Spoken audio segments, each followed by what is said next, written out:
Welcome, ladies and gentlemen. We are here, back in Assassin's Creed the Ezio Collection. We've done Assassin's Creed 2. We've completed Assassin's Creed Brotherhood.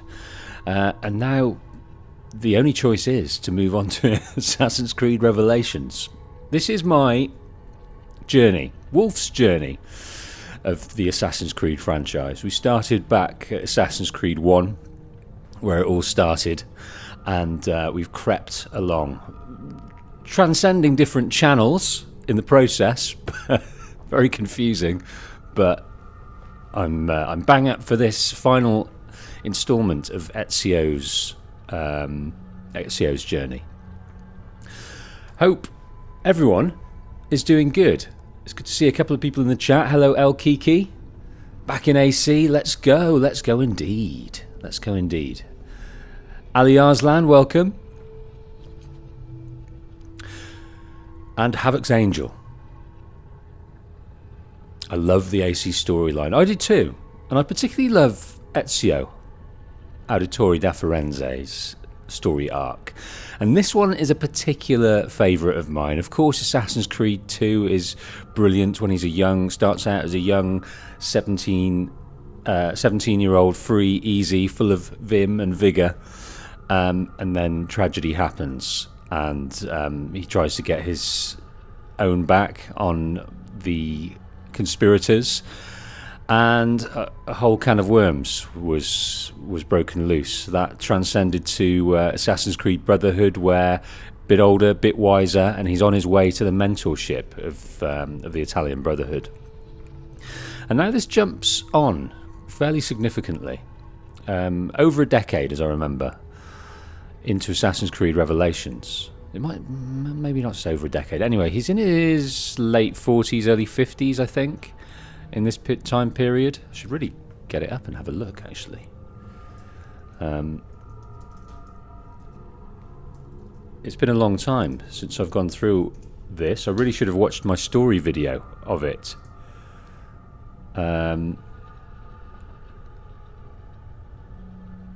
Before I came along. Yeah, I can't find access to this completely. Yeah, I can't find out how old he is here, but we'll figure that out as we go along. We will figure that out as we go along. So, if you haven't tuned in to one of my streams before, my name's Wolf. I operate this channel, which is my Let's Play channel, and I also have the Patient Wolf, which is my story and lore video channel. I've just released a video today on Grand Theft Auto, and I will be pivoting back to Assassin's Creed videos shortly. So you'll find the details in the channel there to subscribe to the Patient Wolf, but this is Patient Plays, and I assign the same care and attention I do to my videos over on the Patient Wolf to my playthroughs. I try and turn over every stone, read every collectible, really kind of find and get under the skin of the story, and if there's not a story there, we'll find it, we will talk about it, and we'll try and discern the intentions of the characters, and really sort of take as much care as the developers have and the story writers have in writing the story to understand it. So we will deal with it in as much immersion as we can. Of course, it's live, so there'll be chat, and I will answer questions, but I won't interrupt story moments. There'll be pauses where we can discuss things, and this will live on the channel forever. So it's also will be a VOD that people can watch as a Let's Play afterwards. So if you are watching after the fact down the road, drop me a comment. Let me know which is your favourite Assassin's Creed so far, and anything else you'd like to talk about. So, if everyone's ready, dip the lights if you have them.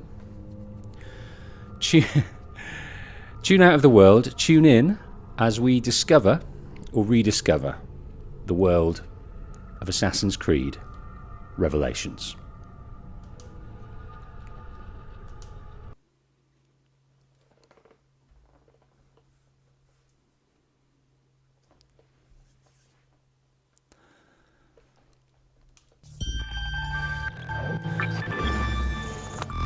a lengthy title screen reminding us who is responsible for this franchise, both celebrated and derided in equal measure. Okay, here we go. Story mode. We will start a new session, create a new game. We'll call it Desmond 2. Desmond 2-2. We can keep him like this for a few days, maybe a week. Call ahead.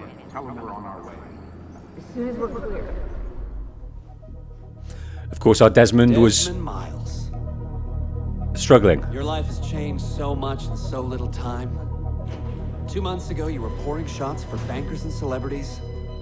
But now look at you. You're an assassin. One of us. One of the good guys. Isn't that nice? Men and women dedicated to protecting and preserving human life and liberty. Not like those Templars. Cold and calculating autocrats, drunk on power, obsessed with order, all that. We're doing our best to stop them. Yeah. Doing our best. But you remember all this, right? You remember the Animus, the machine we used to unravel genetic memories and relive the lives of our ancestors? First, you were Altair, a stoic 12th century assassin from the Holy Land. Then, you were Ezio Auditore, a wealthy Italian with charisma and a talent for revenge. So, what do you three have in common? That's right, the Apple of Eden. That strange artifact left behind by those people. The ones who came before. You know the apple's power. You felt it for yourself. Oh, it's been fun, hasn't it, Desmond? But that's about to change. Your mind is fragmented, falling to pieces. And if you don't find a way to wake up, you may lose yourself. Forever. Okay, I shut down the Animus monitoring system to free up a lot of memory, but even like this, it's still risky. Desmond will be fine. The partition worked, the Animus is stable, and his signs are good. For now. But this was built to recreate memories, not simulate entire cognitive processes. The Animus will do its part, and Desmond will do the rest. Let me know if the audio's loud enough. Animus 2.03. Rebecca is doing her thing with the updates, adding different things in. So we'll see what she's added in this one. I can't move. I can't. No!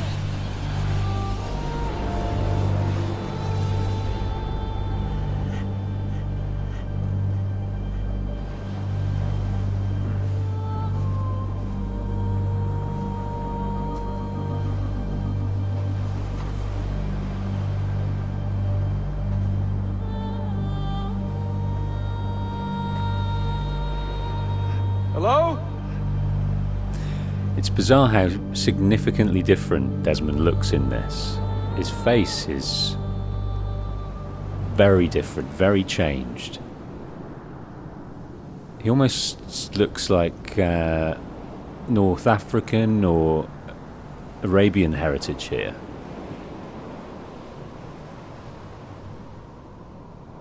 But I'm digging his hoodie here in this strange land. So this is a platform, a world, a space that is created for Desmond to heal. He touched the apple that was meant to be touched, and Juno, through the apple, did her bidding, and we had to end Lucy Stillman's life. It wasn't our choice. We had to do it. We simply had to. We had to press the button, otherwise we couldn't have finished the game. But in that trauma of touching the apple, it was a traumatic experience, so we are mentally spent. So in order to keep us stable, we're in the Animus to keep our brain ticking over. And while we're in the Animus, we can experience things. Okay, well, hello Lex, hello Sparrow, hello Brock. So Brock says that it's 45 in this game is Desmond. Is Ezio. And AC2 spans 20 years, and Brotherhood and Revelation is only about 7 years. So collectively 7 years. That's interesting. Yeah, he ages a lot in this game. I think those years of mentorship have been very stressful for him, and they've not been kind. And he kind of turns his back a little bit on the Italian mentorship, and goes abroad to find new adventures. Maybe he's had enough, or he's done his time. So Sparrow thinks that Desmond looks his best in AC3, the original. Okay, here we go. We're going to meet a friend who we kind of met Just in the walk last right game. past me. 16? No, they didn't tell you my name. Oh, God damn it, I'm still in the Animus? Quite a shock you suffered out there. Rebecca! Get me out of here. They can't help you, Desmond. You're a broken man. Your mind, it's... broken. Broken. I feel fine. So did I. Hey! Look at me now! Let's talk, buddy.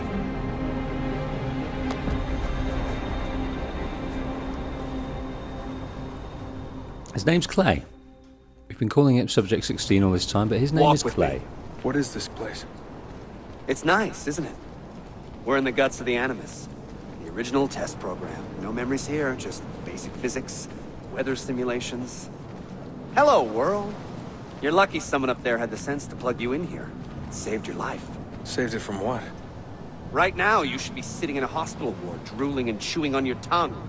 For now, the Animus is keeping you intact. Keeping all your ancestors from collapsing into one big mess. But if you can't find a sync nexus, all those personalities will smash together. And that won't be pretty. A sync nexus? I'm getting there, hold on. That's our aim. If we're going to There. get out of this, That thing is your way out. we need to find a sync You're nexus. screwing with me. Here's the problem. Your brain is hash. Too many ghosts in your head, too many voices. So how do you fix that? You claw your way back into the stored data, you find unfinished memories, and you crack them open. Finish what you started, until your ancestor has nothing left to show you.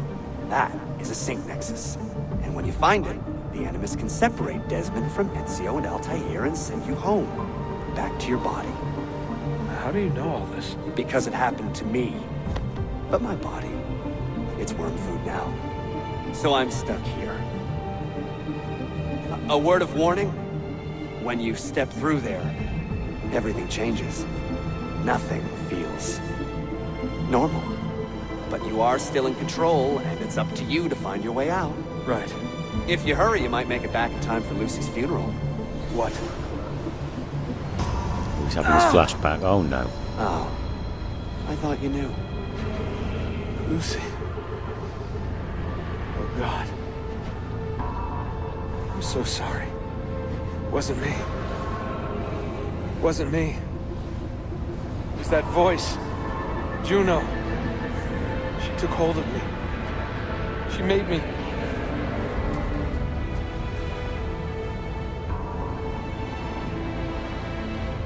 What am I doing? What have I done?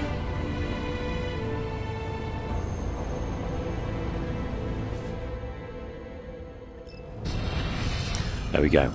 That's what we've got to do. We've got to synchronize with all of Ezio's memories to reach a sync nexus, and then we can go back to our bodies. And poor Subject 16, poor It's Clay Sean. Kazmarek. Sean, what's going on? Let me talk to Mr. him. Sean here. Did you... Hold on, I'm putting you on speaker. Sean, it's William. Is everything taken care of?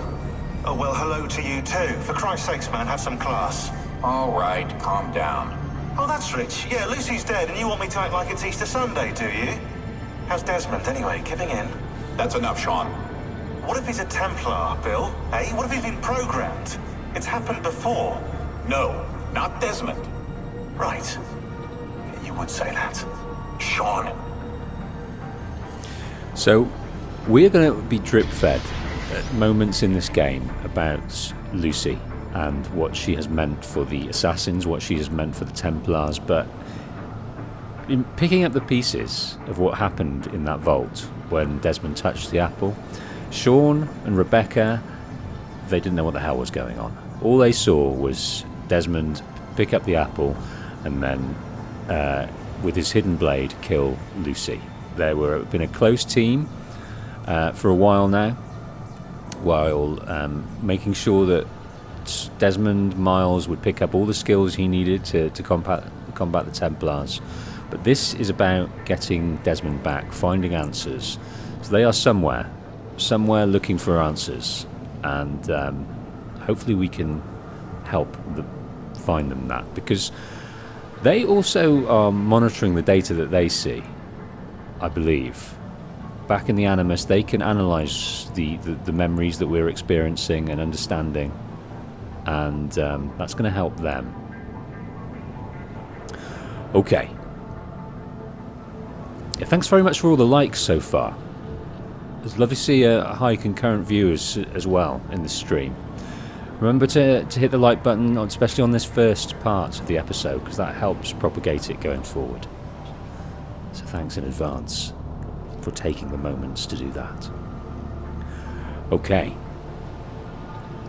Good to see a few of you in the chat here. Alexa, Short Sticks Fights, Entity.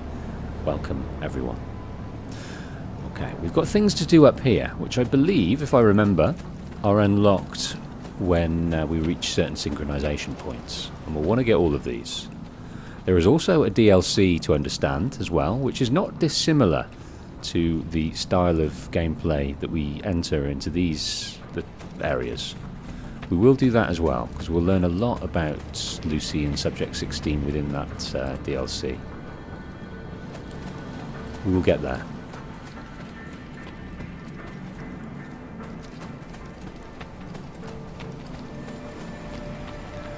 Okay, we've been told that this is sort of ground zero this is the test program in the Animus. We're here to just keep us safe, keep our mind ticking over, waiting for to get back to our body. But we've got some work to do.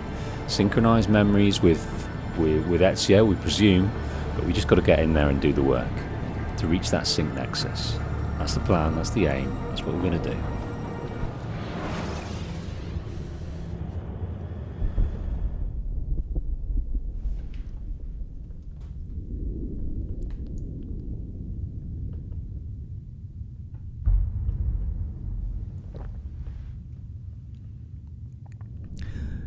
Ubisoft Asi, Ubisoft Bucharest.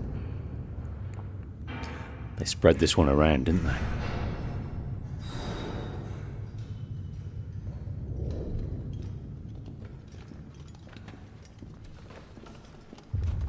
But they did a good job.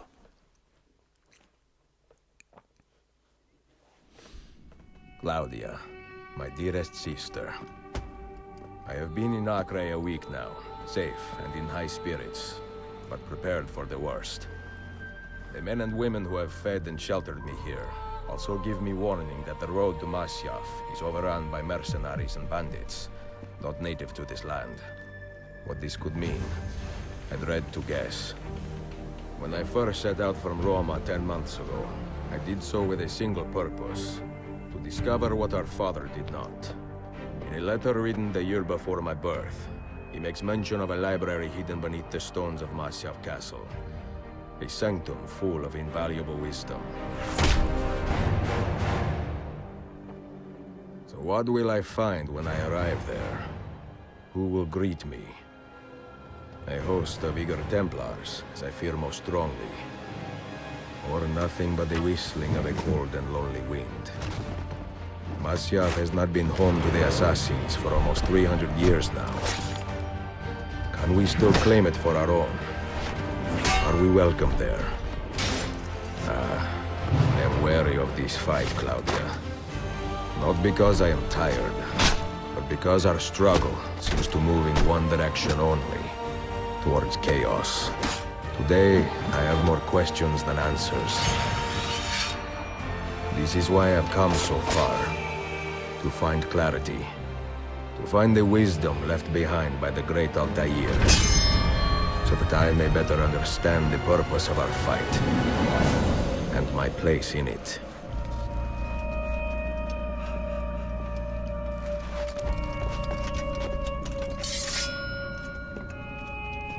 Should anything happen to me, Claudia, should my skills fail me, or my ambition lead me astray, do not seek retribution or revenge in my memory, but fight to continue the search for truth, so that all may benefit. My story is one of many thousands, and the world will not suffer if it ends too soon.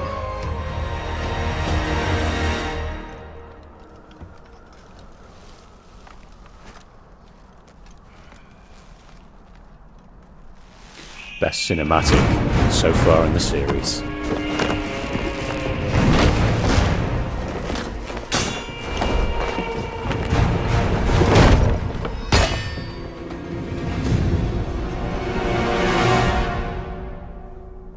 He knew he was going to get out of that. He bloody knew he was going to get out of that.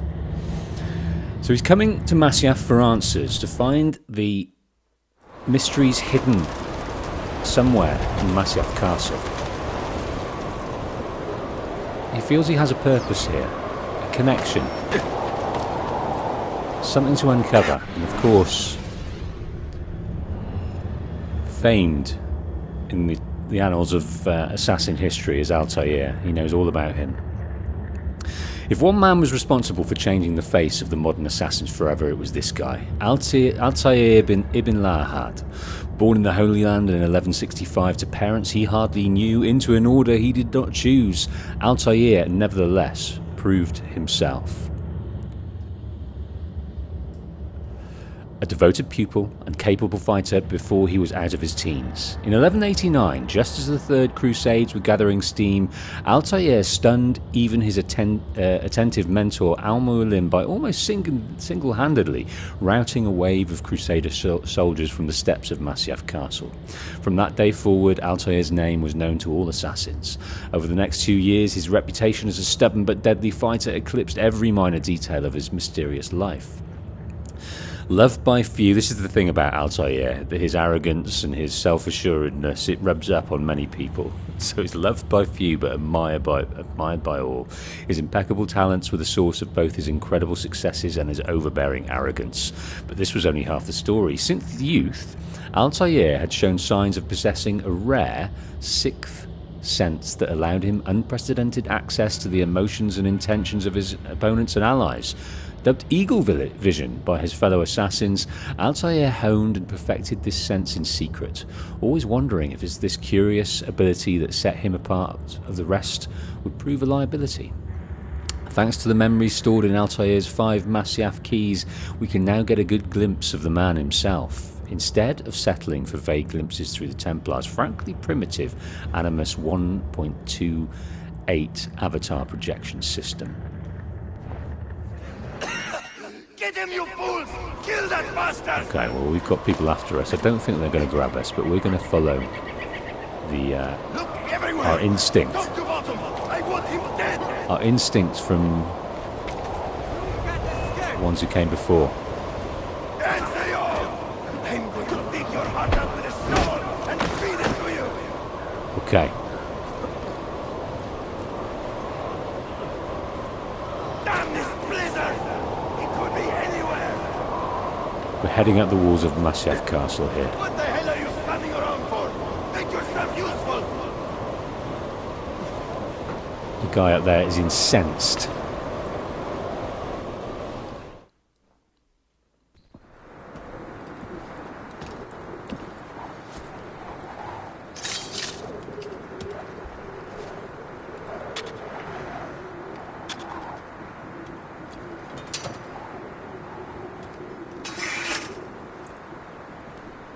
I think he was alluding to the fact there that his second blade is broken at the moment. I really should have watched my own video. So there's a few plot holes at the moment that I would love to have shored up before I started, but I completely forgot. I was going to do it. Anyway, yeah. So we're following. You can't escape!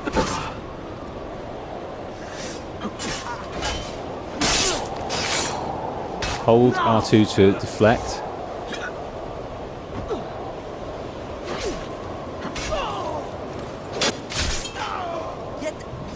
And the counter kills. Yes, of course. Can we loot? We can. I'm not sure to how much effect.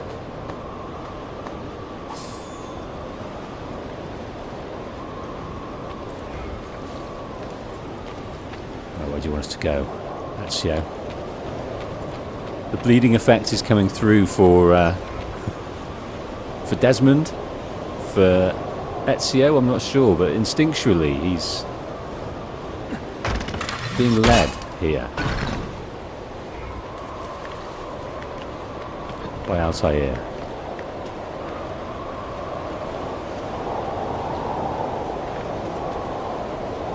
Oh.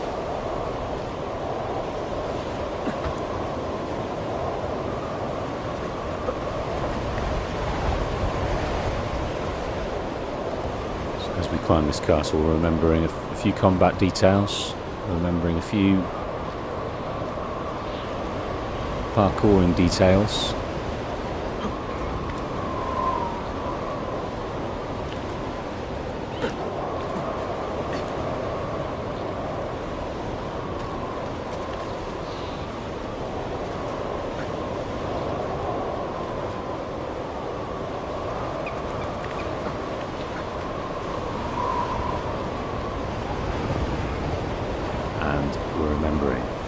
Most important thing. The assassination details. Oh.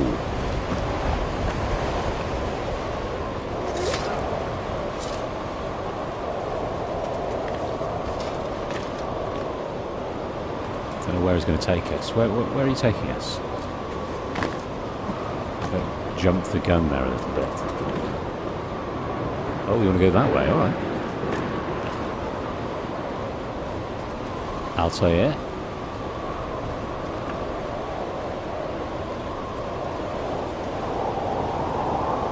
And very apt that we're using the eagle to break through to where we need to be.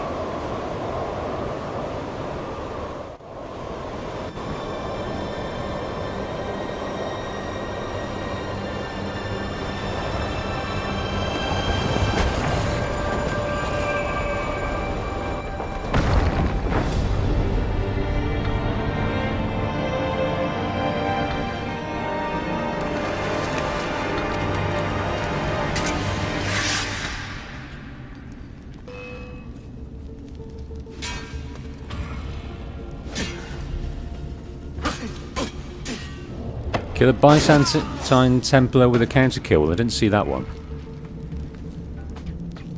Is it Byzantine? Byzantine? I never know how to pronounce it correctly, or even if there is a correct way. Figured in the Old English language it's Byzantine, but Byzantine. Okay. Air assassinate. Let's try a bit of that.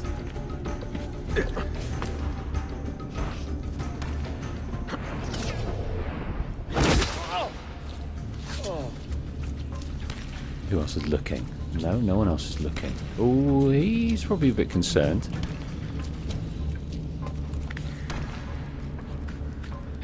What else can we do here? Maybe go back the other way.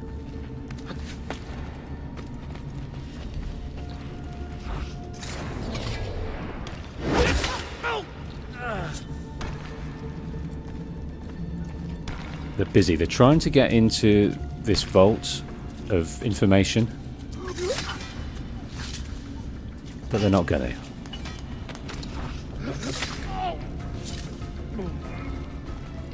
Okay, talk, sir. I know it's not your fault. Wow, look at all of this. That's some serious keys needed to get into this area. But we know we're in the right location. We can sense it by its grandeur. Be merciful, please. I am a working man with a family. Doing what kind of work? Digging mostly. It took me a year to find this chamber. And for the past 3 months, I've been trying to break through this door. You've not made much progress. I have not made a dent. This stone is harder than steel. I doubt you will. This door is guarding objects more valuable than all the gold in the world. Ah, do you mean gemstones? There are keyholes here. Where are the keys? These Templars found one beneath the Ottoman Sultan's palace. As for the others, I suppose the little book will tell them. What book? A journal of some kind. That ugly captain, he carries it with him wherever he goes. Go home. Find work with honest men.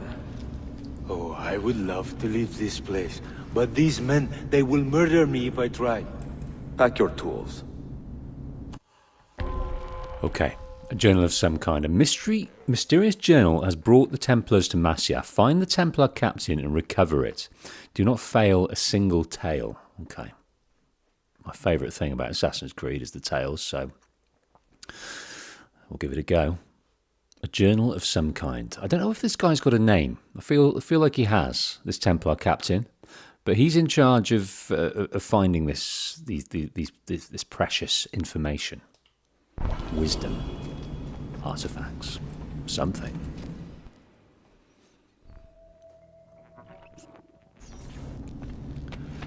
Okay. He's going to go home and think about what he wants to do with his life. But I don't know. If I was him, I'd stick around. Ezio's words were that it's more precious than gold in there. So that's quite inviting. It's probably worth a few more attempts to open it, isn't it? So I probably wouldn't go home with just a little bag of currency. I'd probably be holding out for more.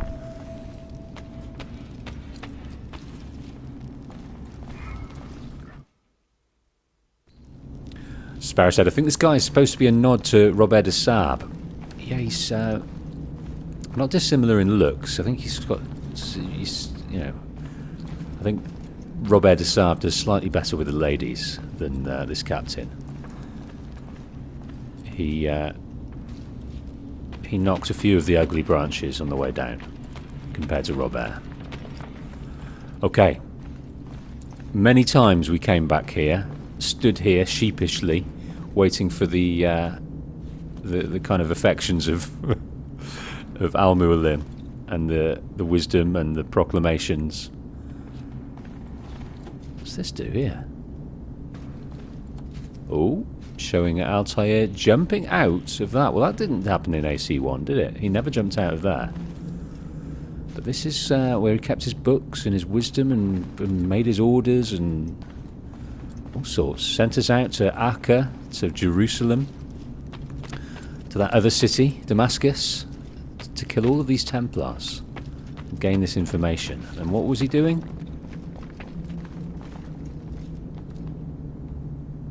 There he is. I think there's another one around here that we can engage with. Yeah, we can see him. Certainly can. And this is the garden where we fought Al-Mualim and also had a fight with the 9 people that we were supposed to fight. That we did fight along the way. And this garden has a little bit more involvement in this story to come.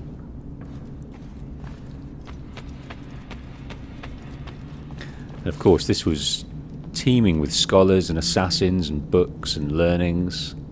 Quite the hustle and bustle of academic industry. The assassin must not get his hands on that book. When we reach Leandros, we will escort him out of the village. You stay behind and make sure we're not followed. Okay, Leandros. I believe that was his name. He is protecting this book. Find the Templar captain to retrieve the journal. We will indeed. A few of you mentioned Baldur's Gate. No, we're going to continue Baldur's Gate, but it's a monster. So let's enjoy something else as a palate cleanser while we go through that. So I figured, at least once a week, we'll kick it with a bit of Assassin's Creed to break it all up.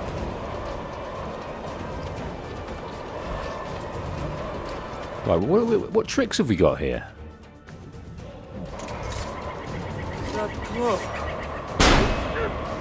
A few tricks. A few tricks. Have we got a sword? Yes, we have. Oh yes. We found a slow-mo finishing move there. Getting the counter kills back involved. We have...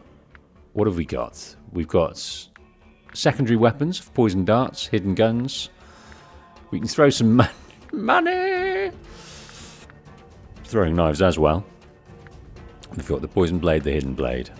Various things. Okay, so right on the D-pad is sword, up is hidden blade. We can heal ourselves. Left and go unarmed down. And I think we can map certain things to it as well if we want to later.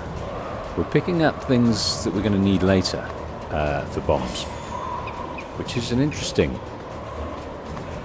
addition.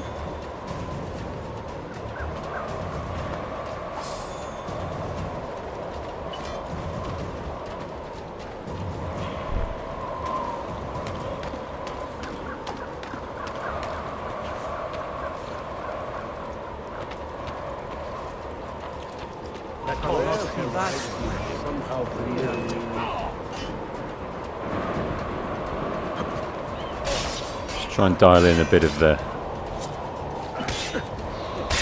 a little bit of the combat.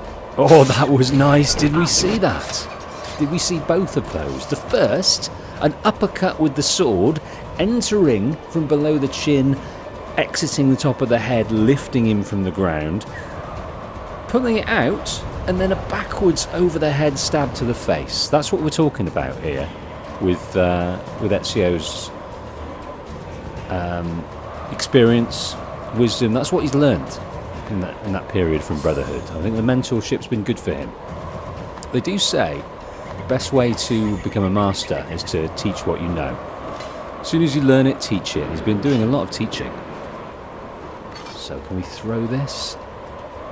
No, I'd like to throw this a la AC by the Brotherhood, but not to be. Yeah, that was quite something.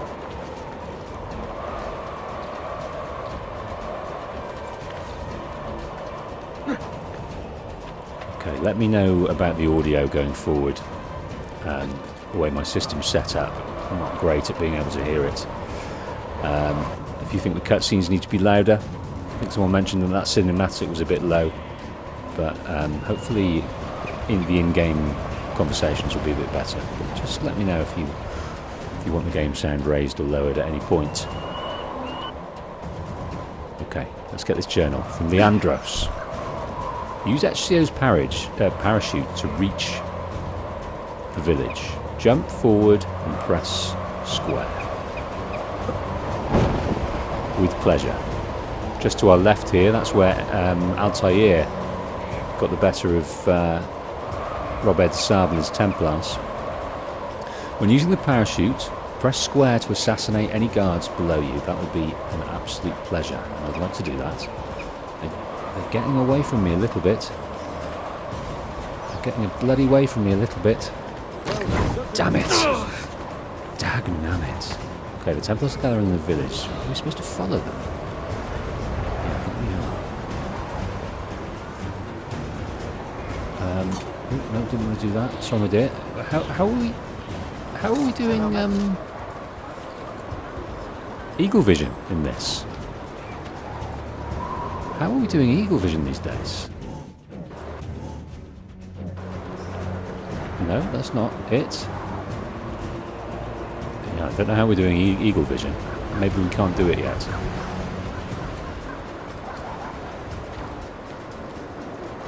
Just following them at the moment. I believe we are.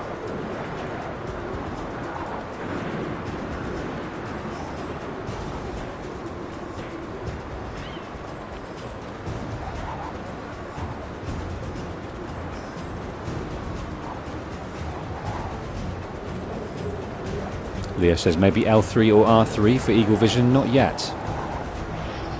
Complete lies. It's L3. Thanks, Leo.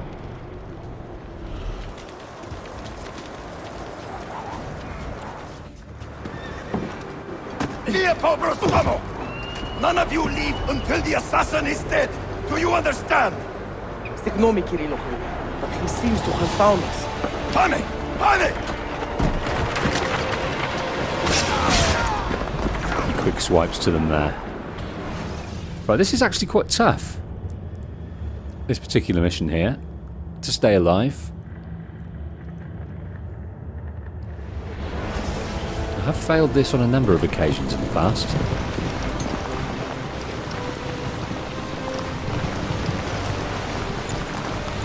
The trick is not to hit anything, or hit as little as possible. There! You see him? What are you doing?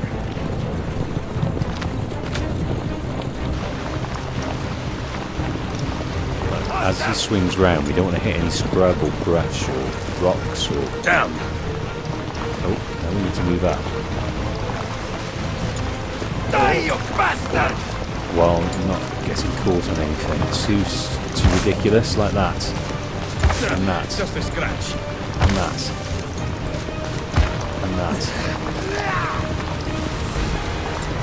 No, I've taken worse. No. We're gonna hurt. Come on.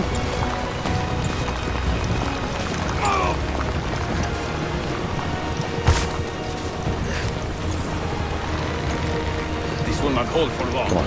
Straight up, straight up, straight up, straight up. Don't mess around.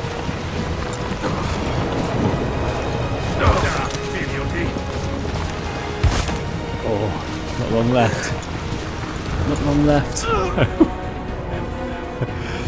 To reach up the rope and not hit the rocks is quite some feat, for me at least.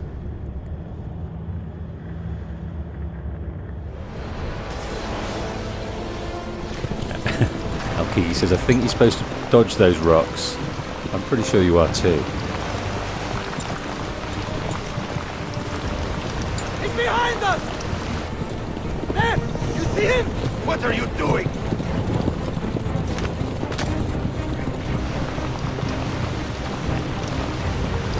Okay, we can't creep up the rope just yet, but we can dodge things. Damn. Okay. Die, you bastard! Oh, try and dodge them. Try and dodge them.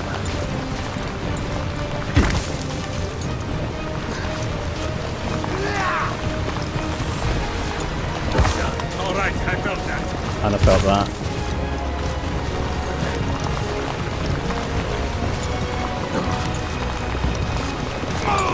Oh. Oh. Come on. Come on. This will not hold for long. It won't, no.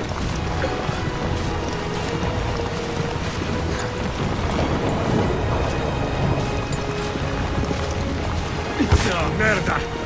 Right, I swear I'm up there. I'm nearly there.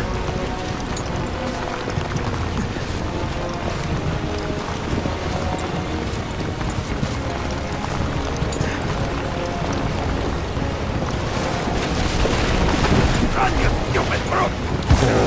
Come on. Straight up, straight up, straight up.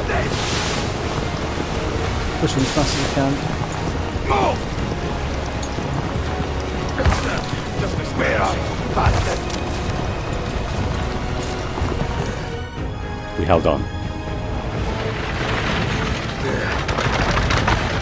Yeah, yeah! Closer! Get closer! Closer! Move! Wait! Go to hell!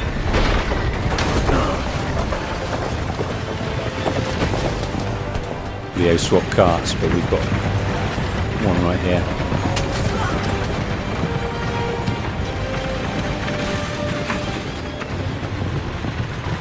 You again!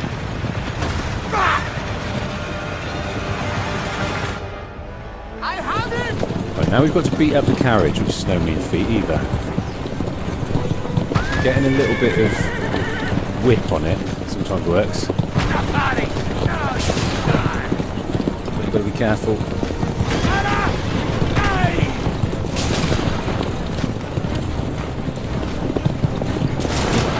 Don't suffer the same fate as him. Yeah, this is working okay.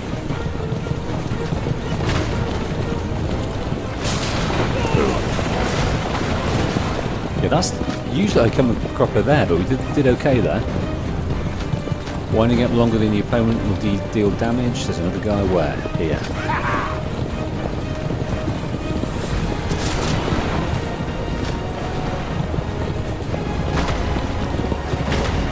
Just avoiding those rubbly bits.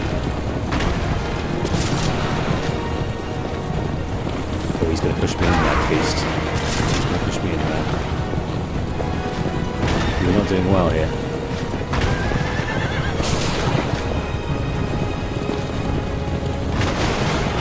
Oh, wow.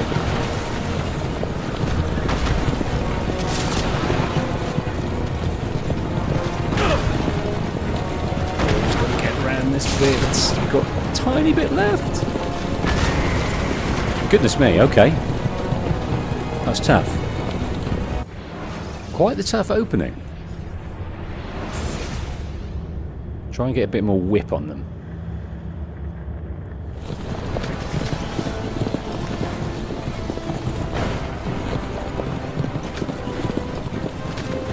I don't want to go over those bits because they'll die.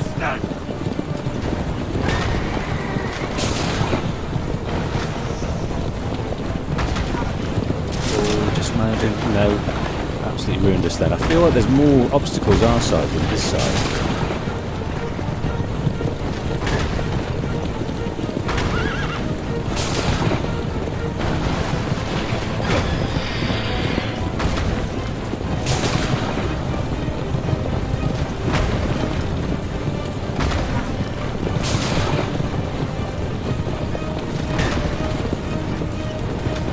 Whip on this one, come on.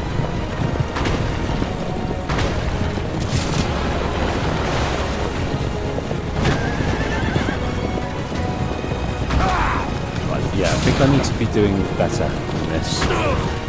Just managed it.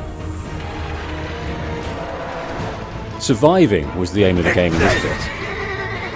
Die, you bastard!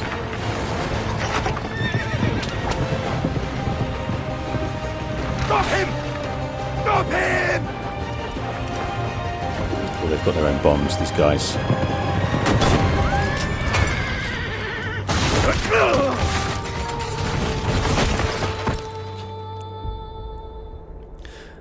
These Byzantine Templars. Okay, well, he's got many scrapes, bruises. He's probably got skin displacement on all of his body. Whiplash. Do not take your eyes off this road for a moment. Do you understand me? Nothing gets through. Leandros! There! Well, well. Look what crawled out of its hole to die. He's at death's door. Finish him off. Yeah, he's probably got a few broken ribs Bring me as well. his head, or throw yourselves into the canyon.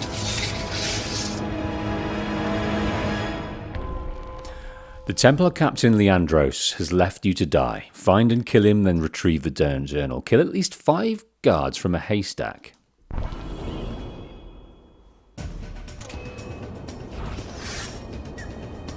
Come on, gents.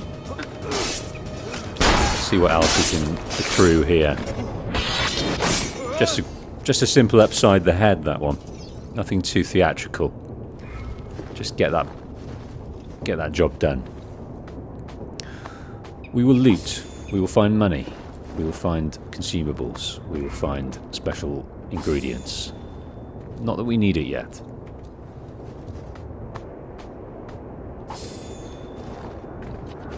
It's in the dead of winter in Masyaf and its surrounding areas.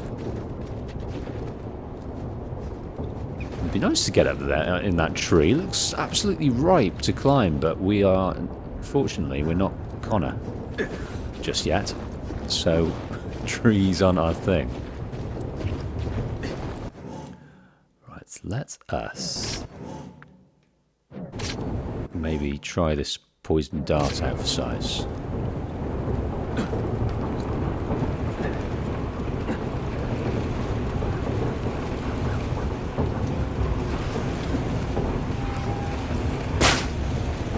See how he enjoys that. Have we got anything up here? I don't think we got much yet. We just got to snake ourselves around. Is he going to fight us? I wouldn't blame him if he did.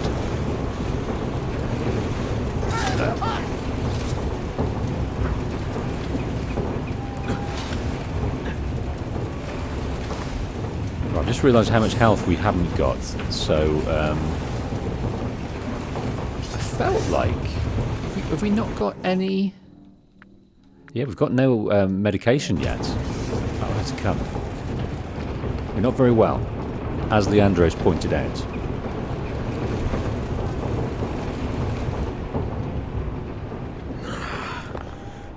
This used to be so easy.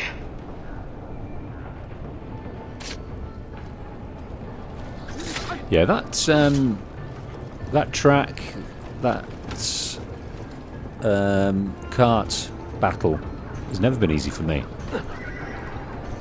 Always found that tough to scrape through. I think you're supposed to scrape through on that second cart battle rather than defeat him. But we'll see. Right, 5 kills in a haystack.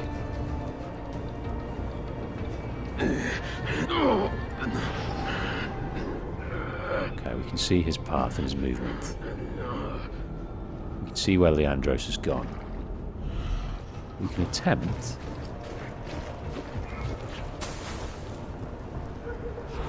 to try and pick this guy up first. To at least get one of them.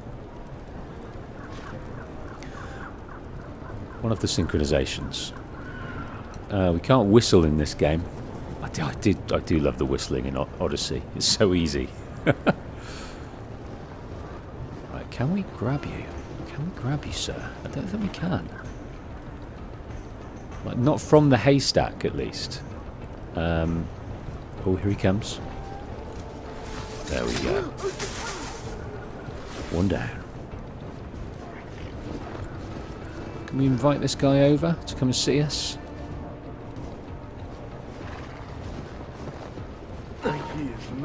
Okay, now he's interested. Come and have a look, boys. Could be in. Don't think I want to join.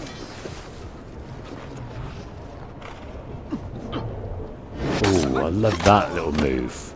Kind of just dodged backwards under the sword. And as we came back, we were able to sort him out with our hidden blade. Very cool. Okay, well, the gold is our path. But we have a few dudes to grab first. Let's see if we can outfox them in some way. I'm looking for a haystack.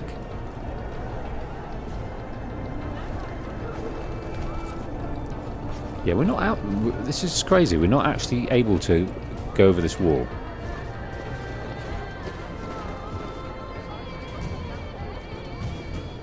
Hopefully they don't turn round.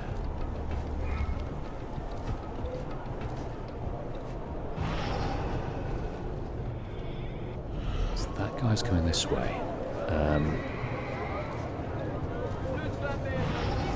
Here he comes. Alright. We could blend there, but I'm interested in the haystack scenario. Let's try and find one. Where's he from? There's one. More.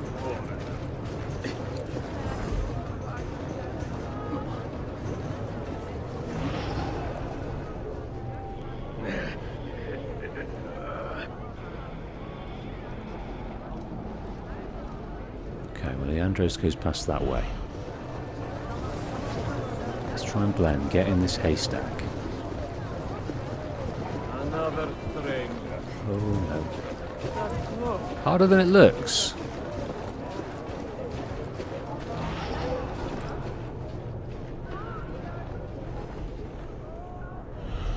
could, of course, kill them outright. It wouldn't be hard at all, but I don't want to fail this sync, if possible.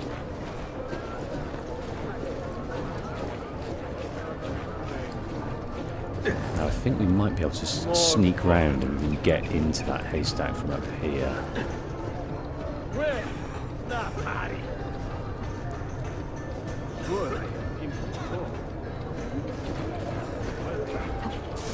Okay.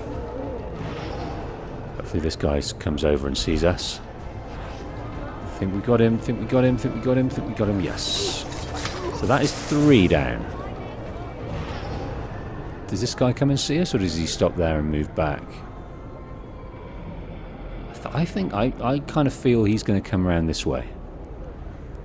No, he's not. What if we entice him to do so?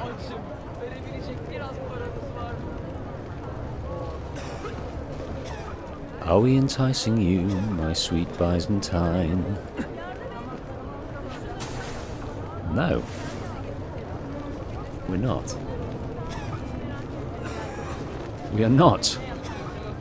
Give you one more go at trying to entice you, sir.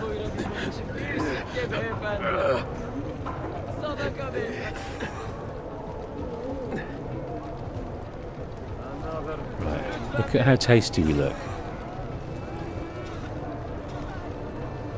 Look at how tasty we look.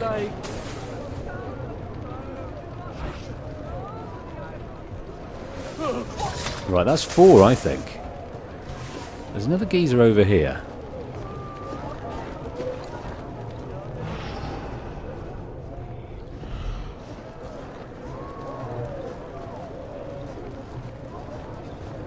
Oh, okay, alright. No. Oh dear. Alright, you follow this way. Are you going to come this far? I don't think he is.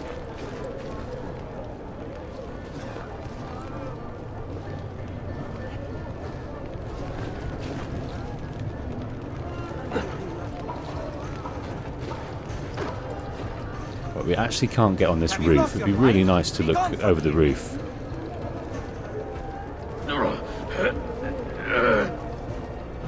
Which way are you going? You're going this way.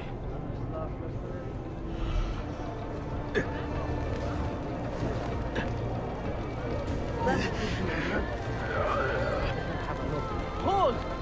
You there! Hold! You! Stop! There we go.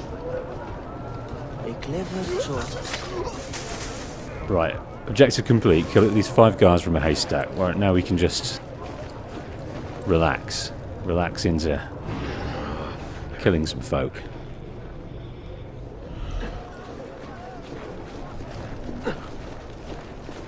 Still struggling as Ezio. Could it be that you are every bit as deadly as the legends say? Or am I in charge of an army of drunks swinging sticks?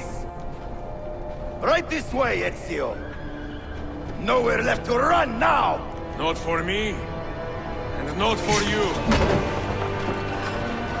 Cutting off his assistants, Leandros, Kill that dog! Cut him down!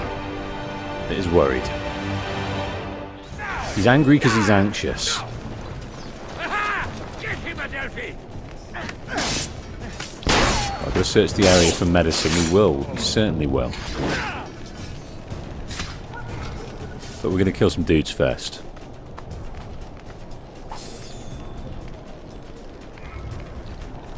Oh. How many times? How many times have we all tried to loot someone but picked up a body? How many times do you think you've done it? I think I've done it more than I don't know, had hot dinners, I think. And I have a lot of hot dinners. Right, still we can't climb. I think because we're not well. Maybe we can climb now that we're better. That dulls the pain. Yeah, I think that's what they were telling us there. We can't climb just yet because we're not well. That's what the game was telling us. And in doing so, we got to learn about the paths of the soldiers.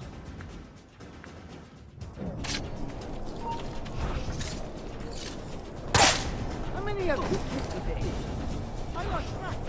Another finger. Okay. See my toes. Hello. I'll take that.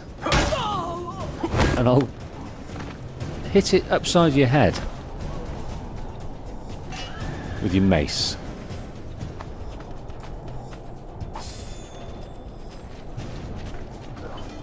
Well, they're all going a little bit schizophrenic around there, but that's okay. Let's attempt our throwing knives. Oh, first I hit the upright.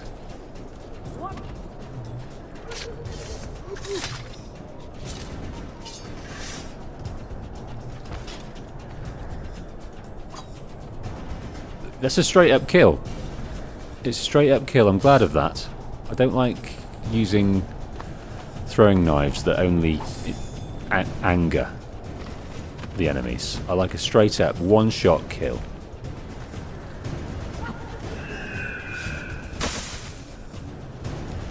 Yeah, I'm delighted that we managed to get the 5 people with the haystacks early on, because I think this would have been fairly uncomfortable to do it here.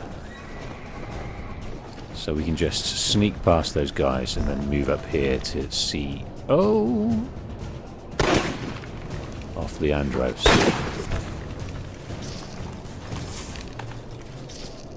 Oh! This is not working out for us, is it? I think I need to go and kill him. Let's come across first.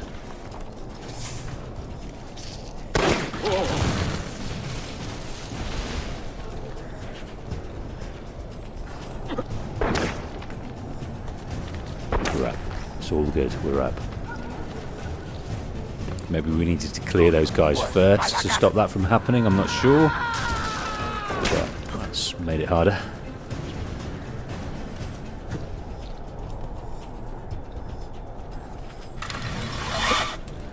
What does it take to kill you, eh? Why will you not die? Are you gonna fight us? Just straight up counter kill. Don't you ever stop howling.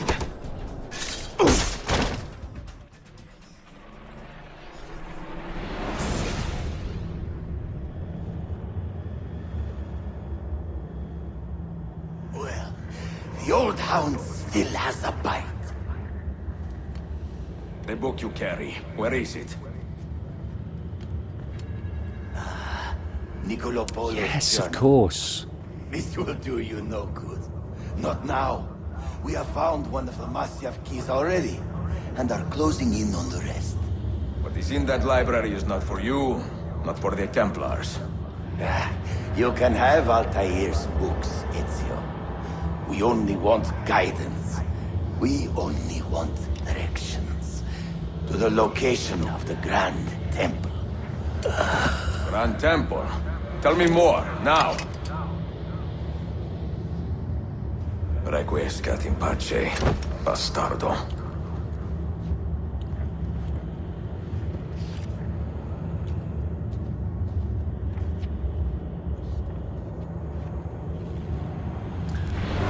Or in a more northern language, it's rest in peace, bastard. Trying to get a loot in there, but not to be. This apple. It is a remarkable piece of work. Feel the material, hard as steel, but very light. You really want to be fooling with that thing?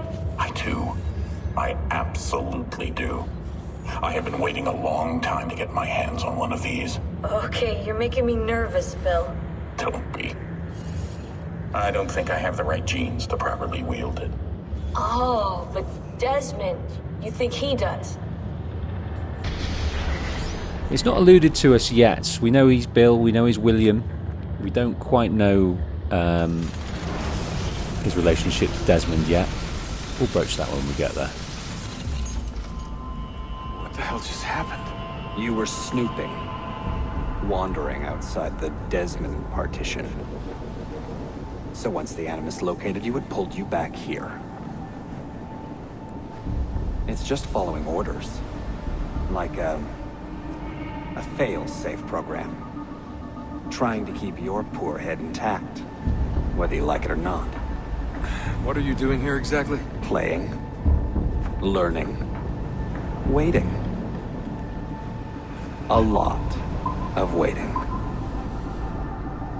I keep the Animus distracted as best I can. For you, so you can explore.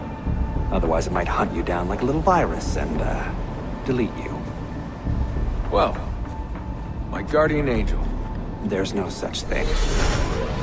Yeah, Thanks. That's interesting. We are camping out. Our consciousness is camping out as Subject 16 has done inside the Animus. And he is revealing to us, saying to us, making sure Sean, we know. it's me. What's happening? He is Are distracting. you at the airport? Yeah, we're chartering a jet. Are you coming? Yes, yeah. I'll be there soon. Good. They buried her already. I heard. The little cemetery outside Rome. Nice place. God, things got so fucked up so fast. Is Desmond still out?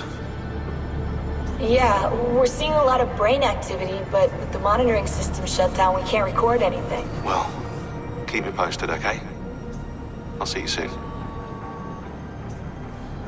Okay, I'm playing with the audio up and down because it's not perfectly mixed, this game. Some bits are quiet, some bits are louder.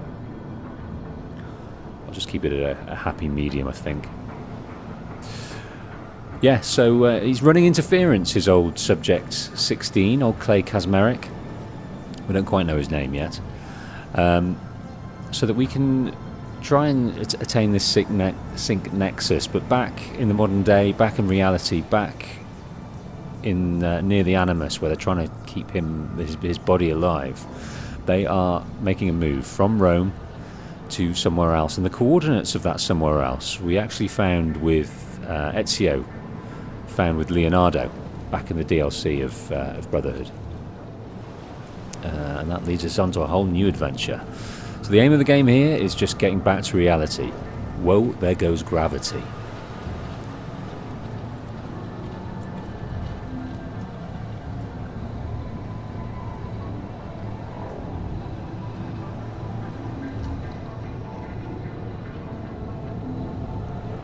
Oh, got to go further in. I get that a lot. Dear sister, Masyaf is overrun by a battery of Templars, and their motive is clear. They desire the secrets locked away in Altair's library. Secrets they believe will lead them to something called the Grand Temple. Whether or not this is true, I do know the library is real. I have seen its door for myself. But none can enter. Not without 5 keys which were sent to Constantinople with Niccolo Polo almost 300 years ago. Claudia, I must find these keys. The Templars have already located one, and I do not know how difficult it will be to find the others. Only time, skill, and a bit of luck will tell.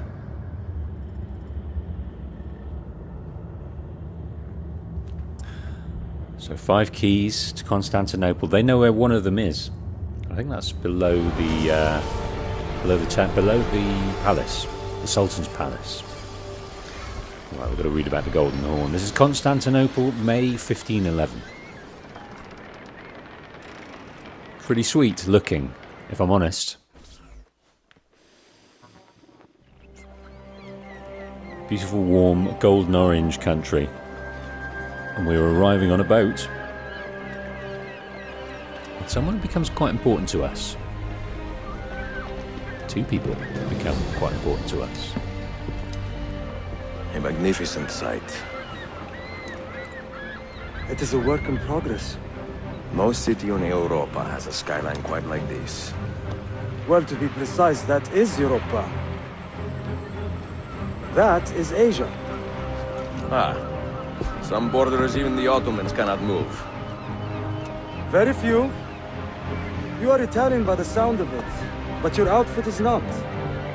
Have you been traveling long? Si, a molto tempo.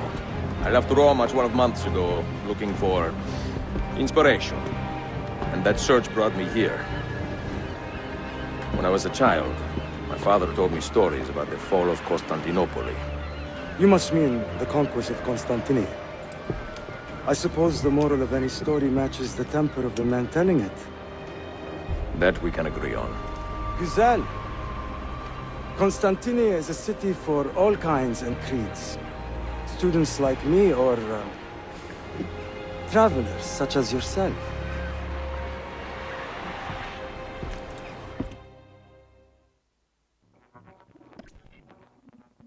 I have so much work to return to. But it is good to be home. Work? When I was your age, my interests were mainly salve.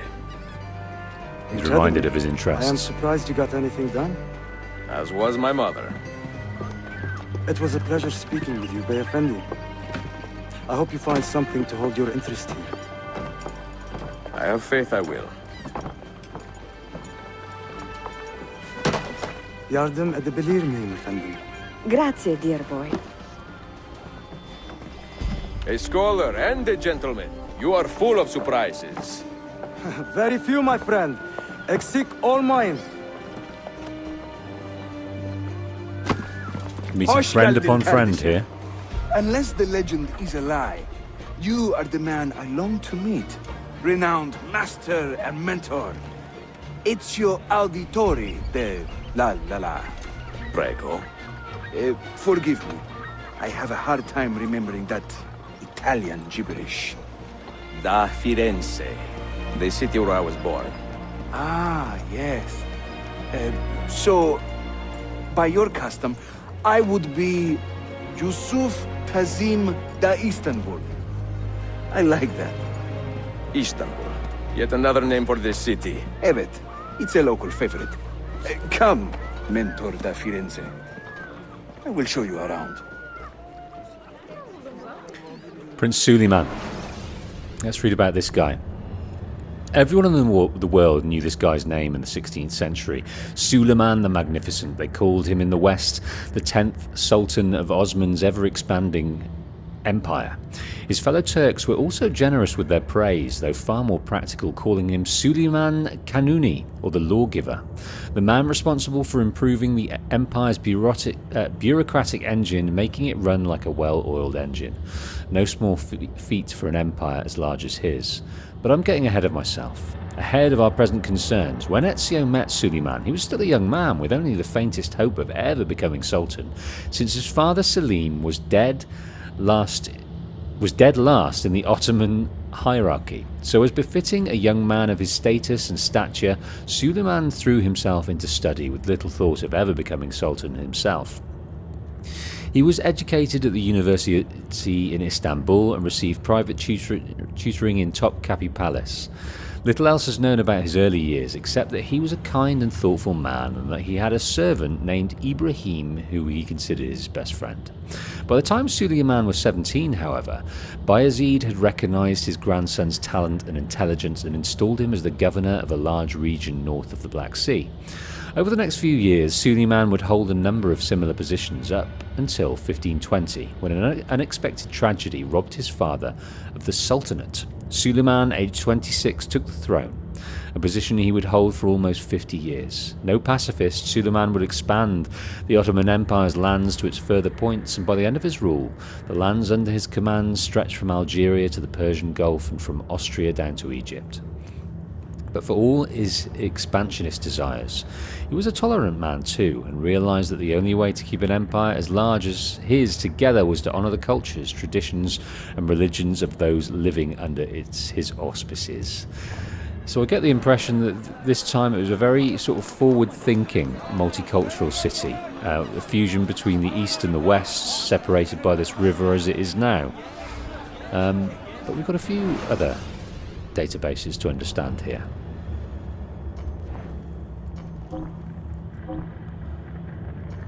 So here we have the Golden Horn.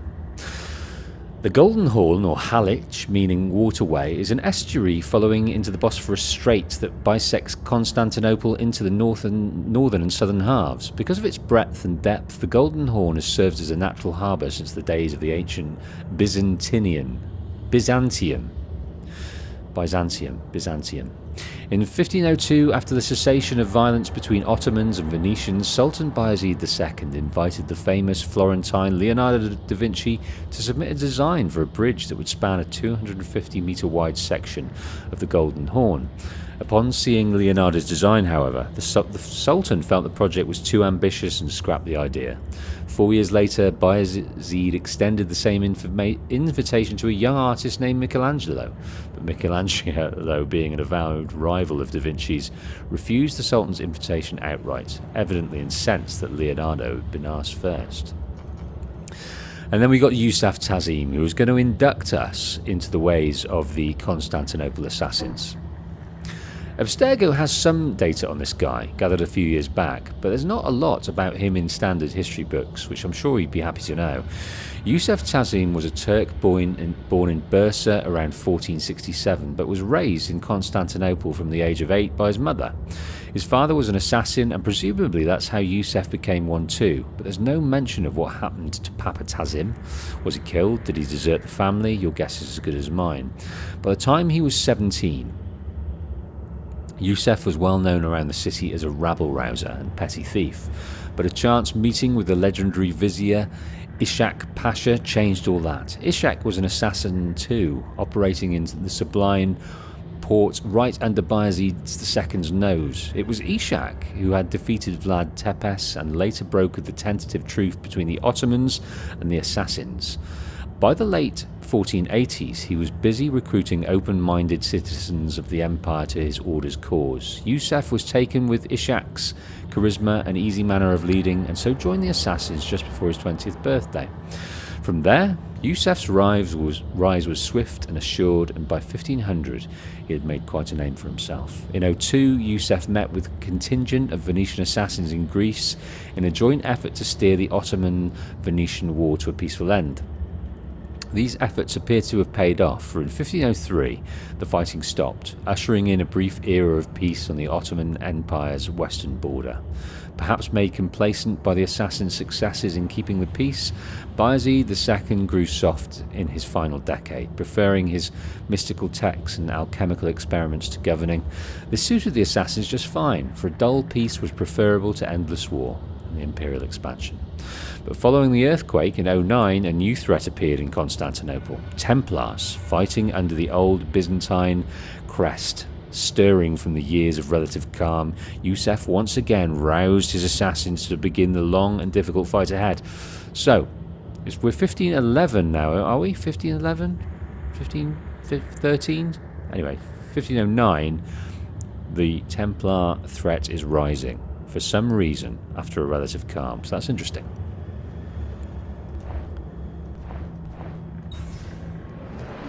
Okay. Let's talk, Yusuf. Welcome, Swifty, to the stream. A warm welcome to you and to this mission.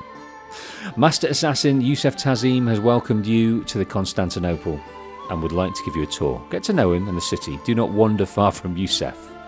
Alright, I think we can manage this sync, but let's see. Okay. Welcome to Galata district.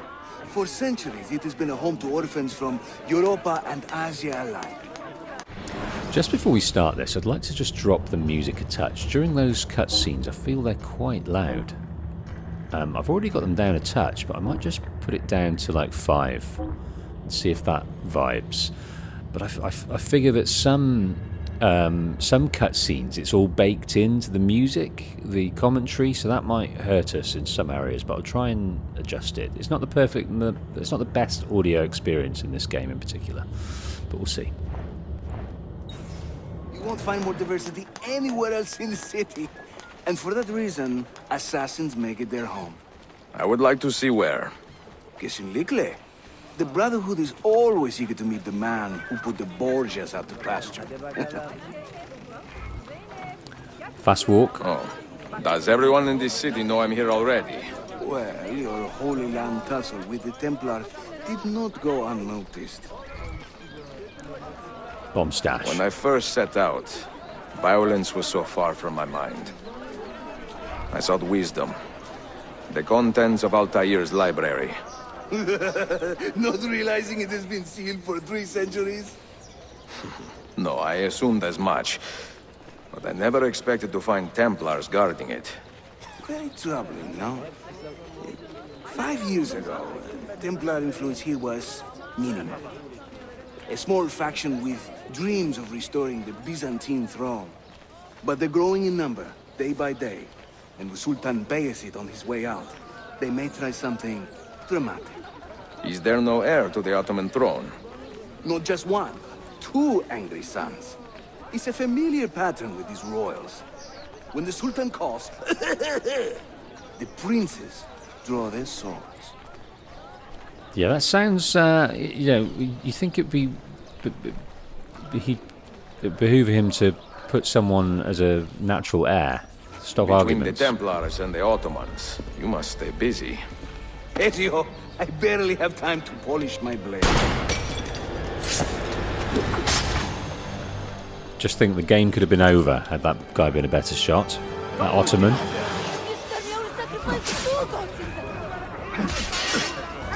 Leave some for me, eh?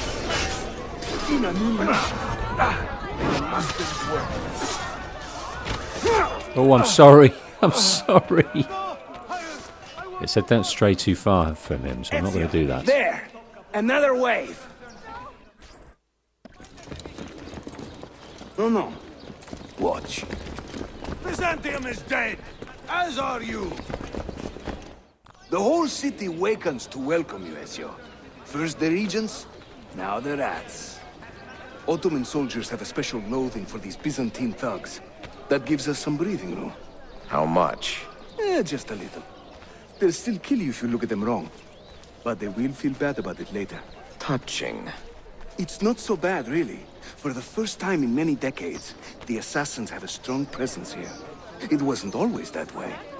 Under the Byzantine Emperor, the assassins were hunted down and killed on the spot. Okay, so there's a quiet peace between the Ottomans and the assassins, but the Byzantines not so much. That dying empire is rising once more.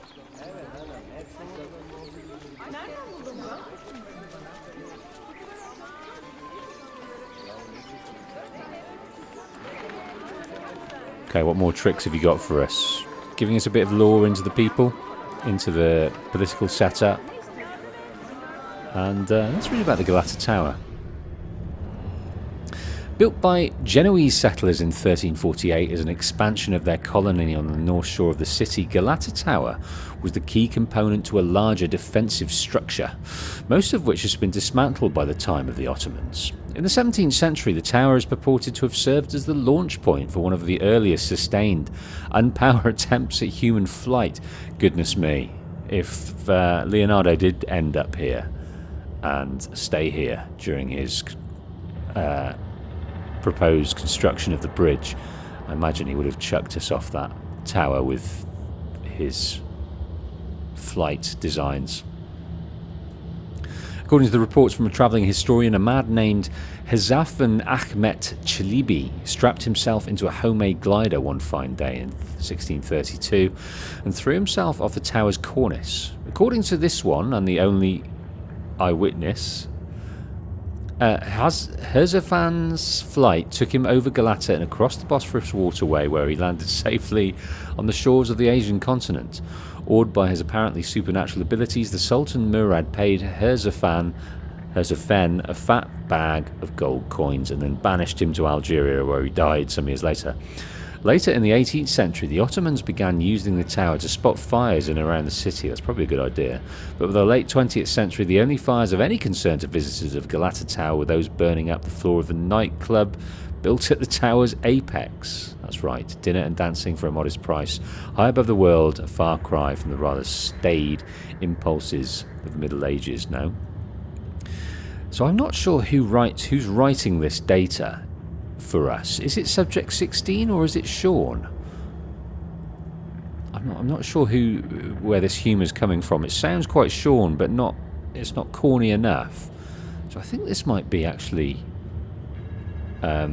Subject 16's writing of the database. I'm not sure. Okay, we're going to learn about this way. Some cool new stuff here. Cool new tools. Cool tools. Okay, full seat complete. We didn't wander too far. We've got more to do with you, Seth. Swifty says, how are you today, Wolf? And just watched your GTA San Andreas lore video. Yes, that just came out today, just a few hours ago, over on the Patient Wolf. Check that out. It's about one of the more deplorable characters, female characters in video game history, Catalina. And in this game, it's one of the more lovely characters. The love interest of Ezio. So I'm looking forward to meeting her and getting to know her again. You, Seth, what we doing now? Yes, I'd like to talk to you. I'd like to talk to you. Is that upstairs? Up the top? Isn't that weird?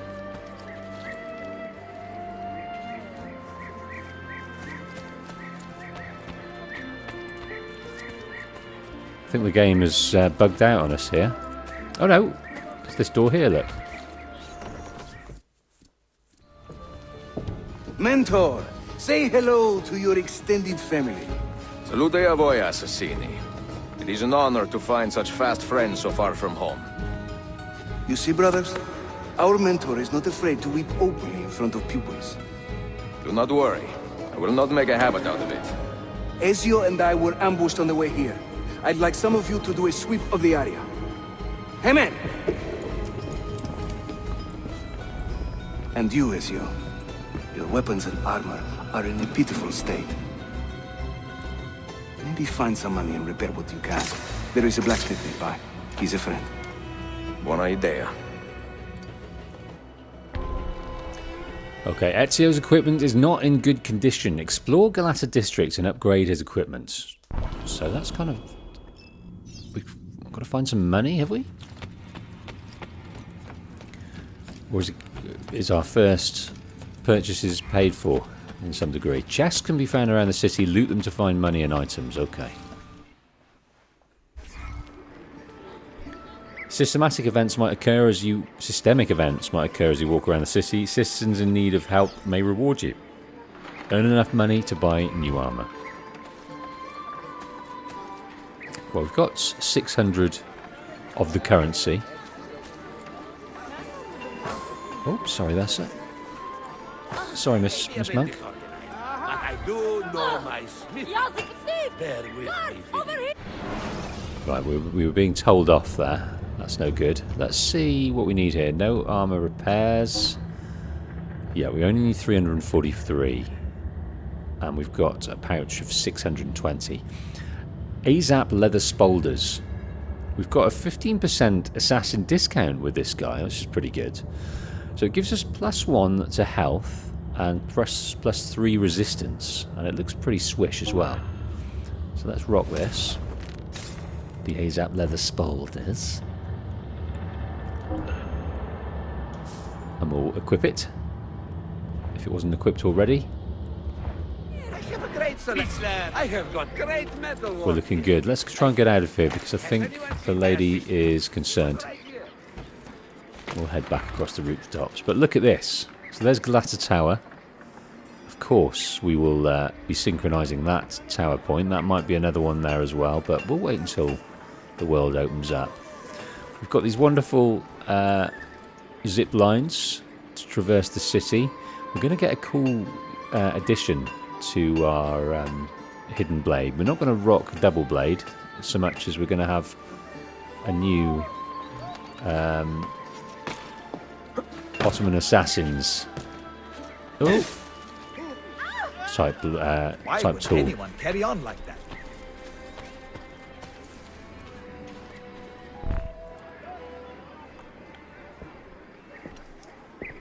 Praise the heavens!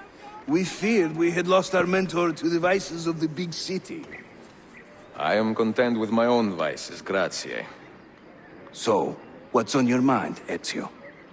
Tell me more about the Templars. You call them Byzantines. The Byzantine Empire was overthrown 60 years ago.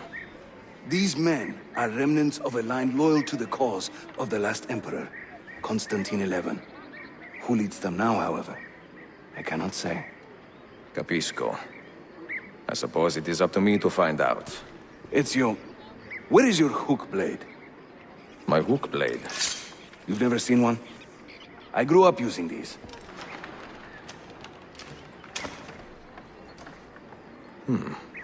Show me how it works. We're going to learn the hook blade. Follow Yusef to learn how to use your new hook blade. Perform every hook blade move successfully at least once. Okay, this is funky. I do like this tool. Yes, it allows you to climb a bit quicker, which is pretty damn awesome in certain instances.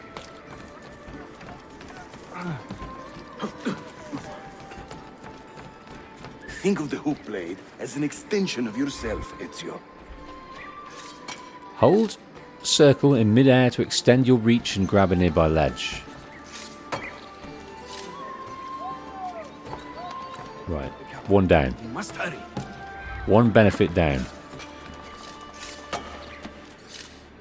Beautiful. What do you guys think of the hook blade? Would you rather rock a double blade? Would you like the expedience that this offers sometimes?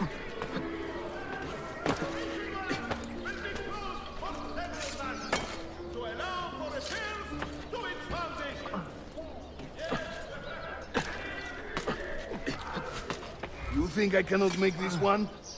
Didn't break a sweat. Now, we don't have to take the lantern round the building here. If we hold circle, we can This way. miss out on that luxury, if we so desire.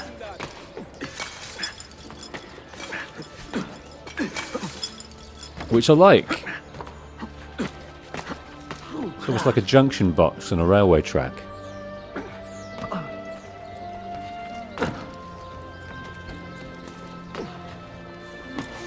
I quite like the rolling over during the battle, which I think we're going to understand right now.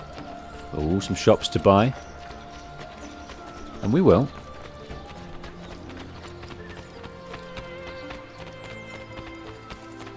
I do like the economic system in the Ezio Trilogy. Watch and learn, Ezio. We call this a hook and run.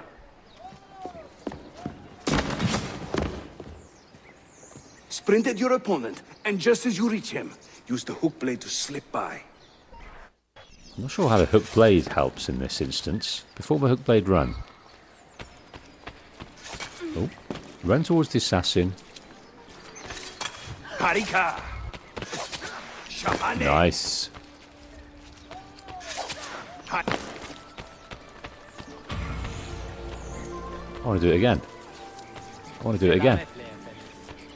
Go on, I want to do it again. Oh! Does this amuse you? Leave us I will have the guard on you, Ivan! What has gotten into you? The standard Ottoman hook blade has two parts, you see. The hook and the blade. Oh, it's So still you a can blade use as well. one or the other. An elegant design. It is an elegant design. How about a bigger challenge?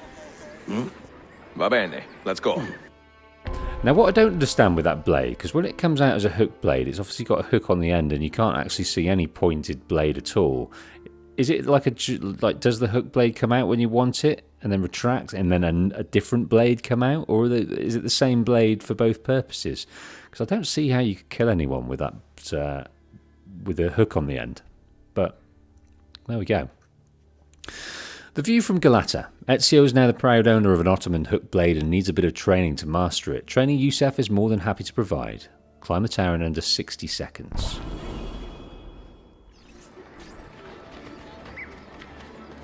Right, I'm trying to get on with it.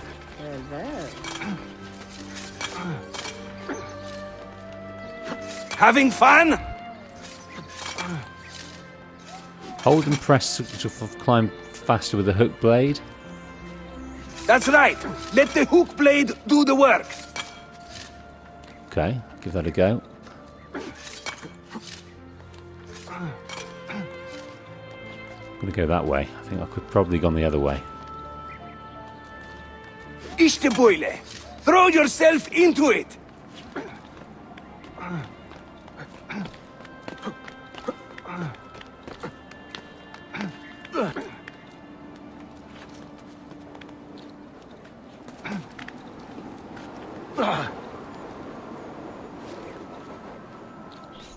I think we did it in 60 seconds. I think we did it in Welcome 60 seconds. to Constantinia, Ezio, the crossroads of the world. Many generations of men have ruled the city, but they have never subdued her. She always bounces back. It seems a fine place to call home. It is. Race you to the bottom? Okay. Whether you're in Rome, Florence, Constantinople, Masyaf, wherever you are, as an assassin, you instinctually know how to get down from a high place. Invariably there's a haystack or a cart to be had. Yeah, I've got to synchronise first, because it's me. So Sparrow says, in some of the promotional images, you can see both the hook and the blade out at the same time. Okay. Well, I'll look out for that. And I'll also look out for if we can see it in any cutscenes. So the hook blade is on his on his right arm, I think.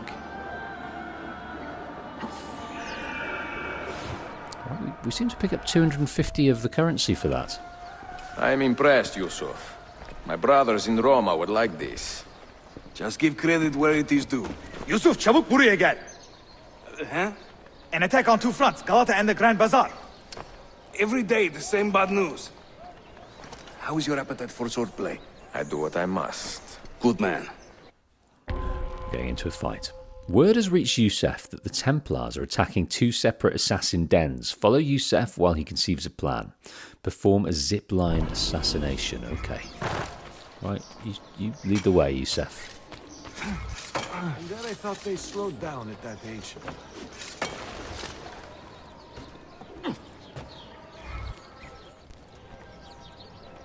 When he tires of running, an assassin must take to the air. Watch.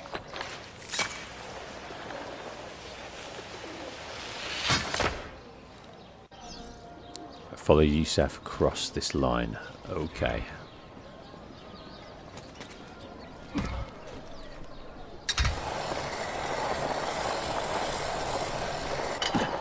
Oh, what is this now?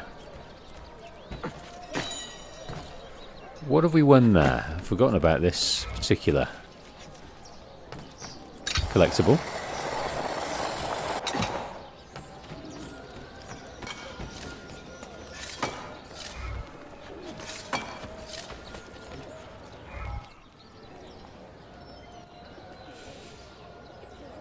A Templar scout. And another there. Watch this.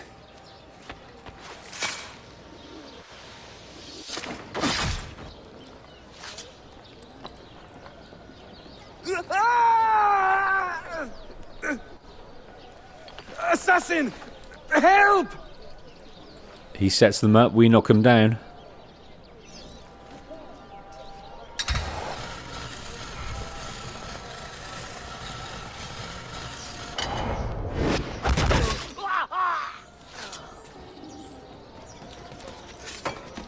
Completed.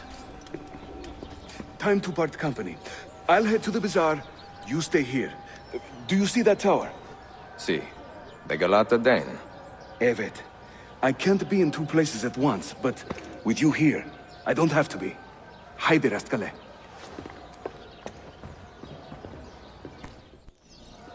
Right, go to the Galata Assassin Den, and so that's over there. It's got the assassin flag on there, so it is ours. I'm saying ours, this isn't our Brotherhood, but they've welcomed us like a brother. We are a brother. Wait. I've seen him before. Got you.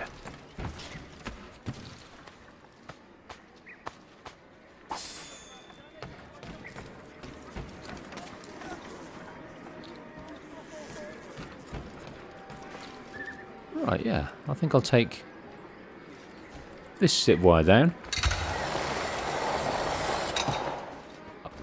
Before we do, I might just synchronise this tower. It's begging for me to do so.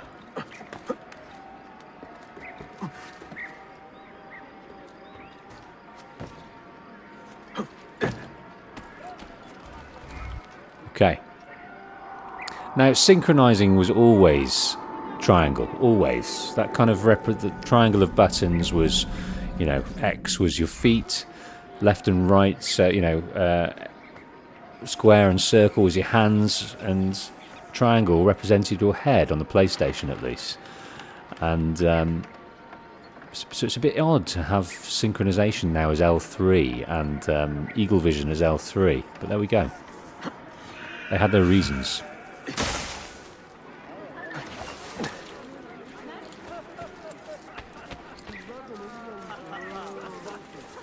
Okay.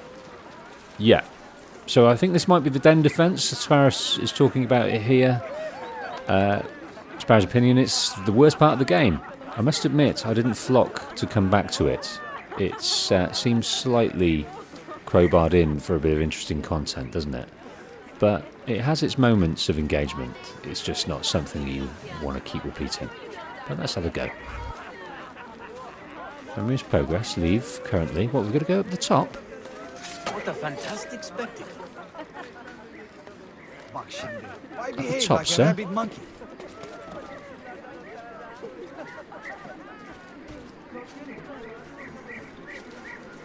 Okay, here's our guy. Right, we've come to protect this place. Would you require some help? Unebuk, Sheriff Usta. Is Yusuf with you? An attack in the city demands his attention. What is our situation? We beat back the Vanguard, but they are sure to send more troops. Are your men ready for another fight? They are now.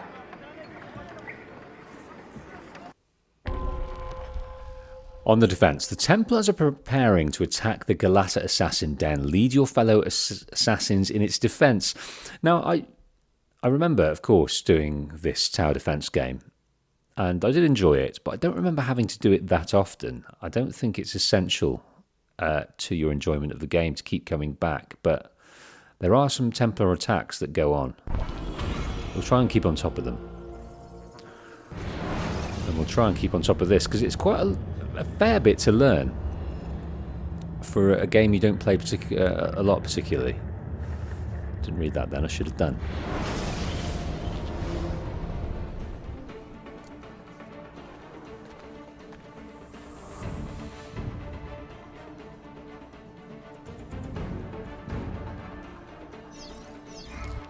Okay, basic controls, we can move things around. We can zoom. We can do things.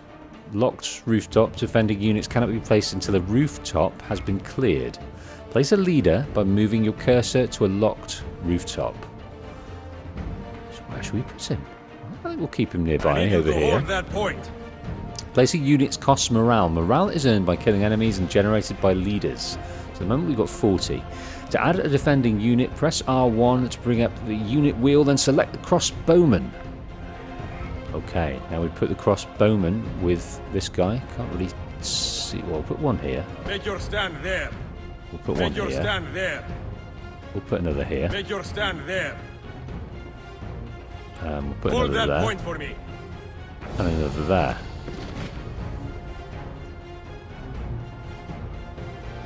And more? You want more? You can have more. No, I'm losing morale. Make your stand there.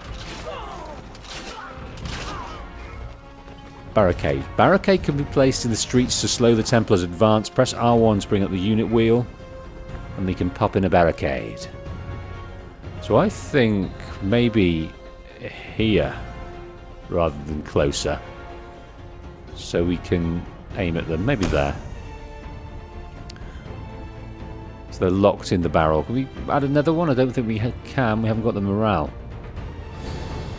There's some pikemen coming along the road. Ooh, can we add another one? I don't think we can yet. No, not yet.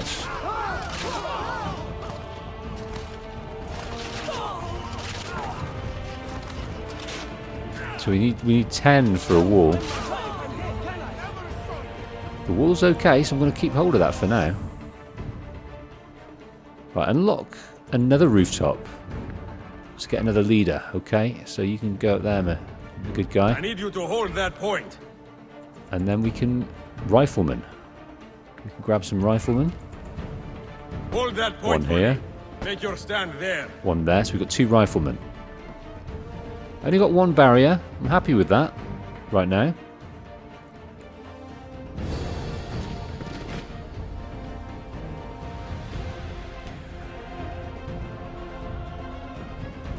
The music is dramatic, the music is driving, the music is jeopardous.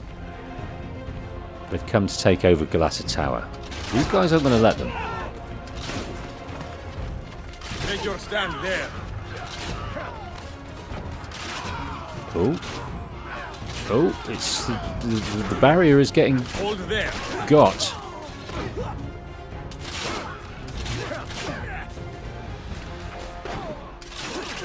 Make your stand there.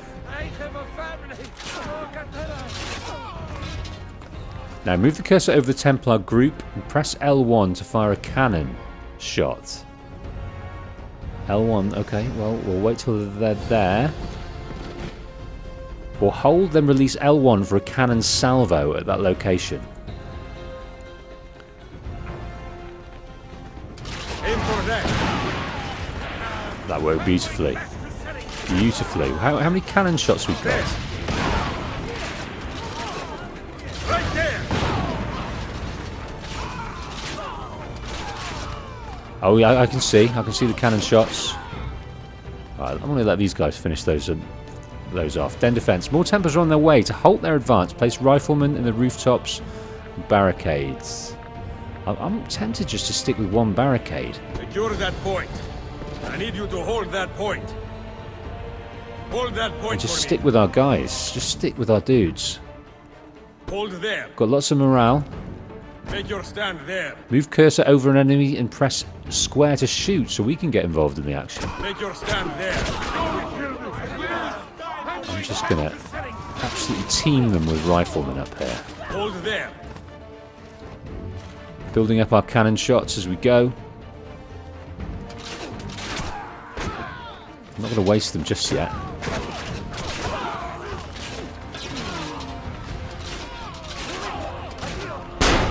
Oh.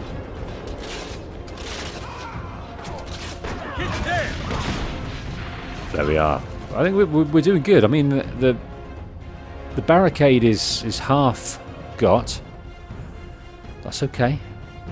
Oh, there's a ram shape. Does that mean it's a battering ram? Bloody does. Might be time for another barricade. I'm a bit scared. I'm a bit scared. Okay. That is your target.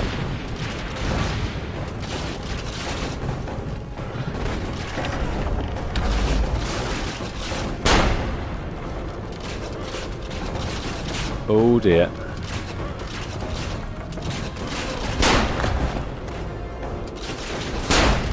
Oh my word.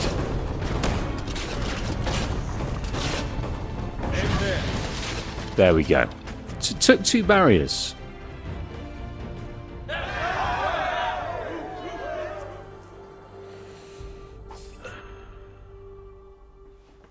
Assassins called 22. Assassins lost 2. Cannon shot fired 7. Den's remaining health 15.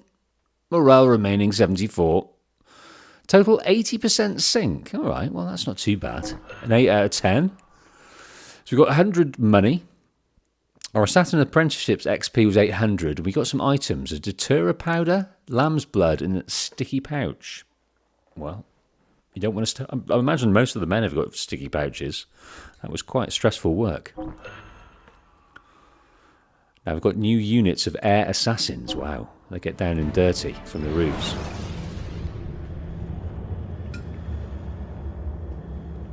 Yeah, that was stressful work for them.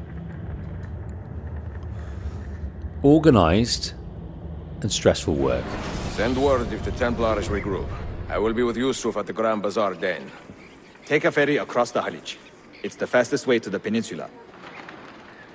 Okay, so we're going to the Asian side of Constantinople to get the ferry. It seems. Right. Well, I don't think the game has completely opened up for us yet. We've got to head over here, so we're not going to go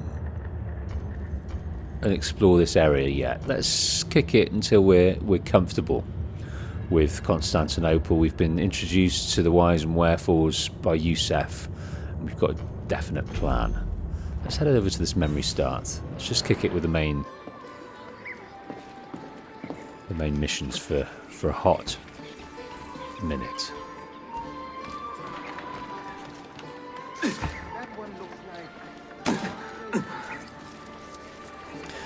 Yeah, there's a few guys on the roofs there. So we've got revenue deposit made, 1,350 in the bank vault. I don't know where we're getting our money from just yet. We've not bought any assets. Maybe it's the general assassin money that we're garnering. Sparrow says it opens up. The world opens up after this mission. So yeah, let's make sure we understand everything before we start exploring. We've looked at the Golden Horn. We know all about that. But we can get across the river and take a boat to the Imperial District. On the attack. The Galata Den is now secure, but Yusuf has not returned from his fight. Go to the Imperial North Den near the bazaar to find him. Do not create any conflict in the Imperial North District. Alright, we'll try. We'll try.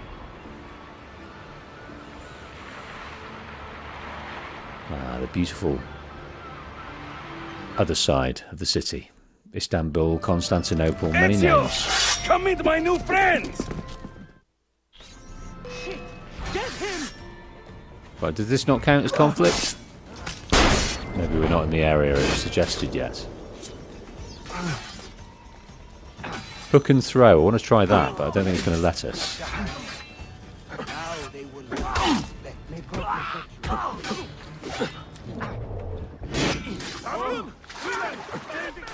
Oh, fell in the river. You fight like a man late for his own wedding. See, by about 25 years. I was too late to save the bazaar then, unfortunately. But now that my army has doubled in size, we'll take it back together. This way! When the Templars take control of a district, they flaunt their presence. Hanging banners, extorting the merchants. It's a constant battle to keep them at bay. And they rub our noses in every victory. They are quite bold. Why does the Sultan tolerate this? Sultan Bayezid is far away, Ezio. Warring with his son Selim, many Fersa northwest of the city. He has been away for years, at least since the earthquake, and maybe even before. He is blind to all this turmoil. Ah, but your eyes are open, see? Hem defal, Tashigibi. Believe it. Looks like we can hire mercenaries. These aren't courtesans. We can't hire those. Too many to engage directly. I am not confident a smoke bomb will help us here. Smoke bomb? Ezio, it's time you Italians joined the 16th century. These do not obscure. They distract. Okay, inducting us into the beauties of the bombs. Okay, yeah, followed you. You see? They can't resist. Let's move. You are full of surprises today. Crafting explosives is a new hobby. One we borrowed from the Chinese and have taken to with great passion. You will have to teach me. Who is the mentor here, Ezio? I'm beginning to wonder. Cheeky. He is teaching us a few things, though.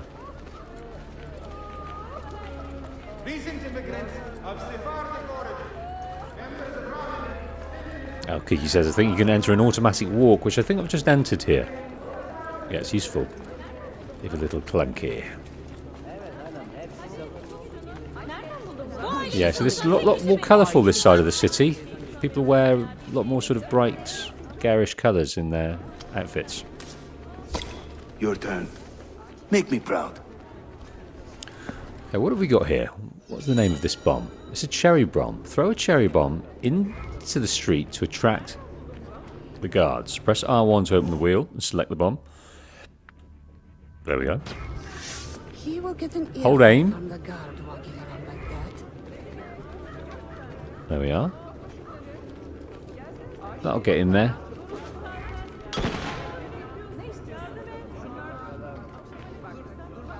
And it lures them out. Interesting. There they go. Hurry. We're nearly there. We can shove people, of course we can.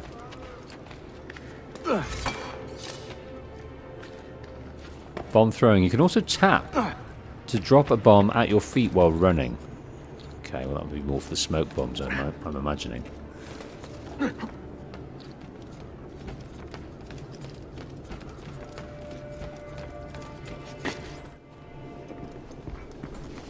This is another of our many dens, taken by Templars, as you can see. Somewhere among this rabble is a Templar captain. Kill him, then climb the tower and light our signal fire. This warns the Templars that it is time to pack up and go. Bene. You create a distraction. I will send them home.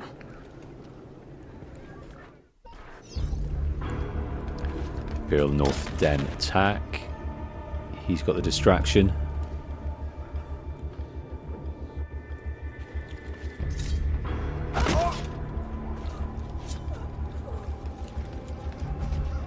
We can grab this guy, I think. I hope. On the zip wire.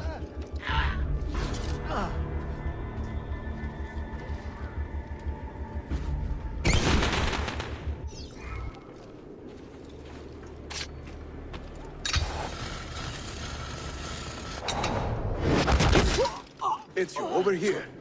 Right, we're entering a Templar-controlled den. A bit like the Borgia Towers. This is a Templar-controlled den in Constantinople. Let's see what we got to do. Marksmen attack from stations that protect them from melee weapons. You can eliminate them by using ranged attacks or bombs. Whenever the Templars commandeer one of our dens, they leave a captain in charge. Search the area carefully, and you might see him strutting about like a peacock. Use those legendary senses of yours, Ezio, and scan the streets. You'll find our target. Well, there he is. Kill the Templar captain controlling this den. Well, he's got his patrol path. That's fine. But we want to be able to thin out the herd a little bit.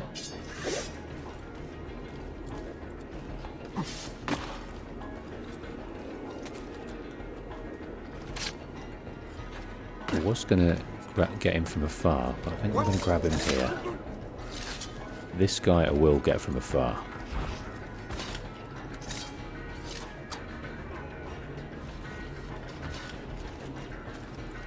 But there he is down there.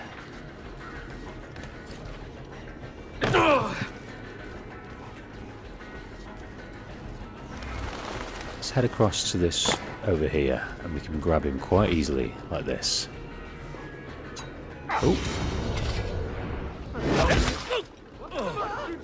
Light the retreat signal at the top of the tower. That's a ways off. I'm just wondering, is this guy still here? Maybe he is. Do not create any conflict. Oh dear. Failed that. Don't imagine I'm going to get up here scot-free. No, we're going to have a fight. Ooh, a big boy, eh?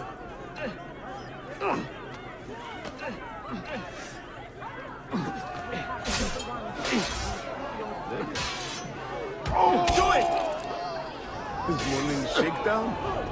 I love this one. Oh. Oh yeah, listen. Coming back to my family. I swear I meant no dishonor to your sister. Hard to do it in between these trees.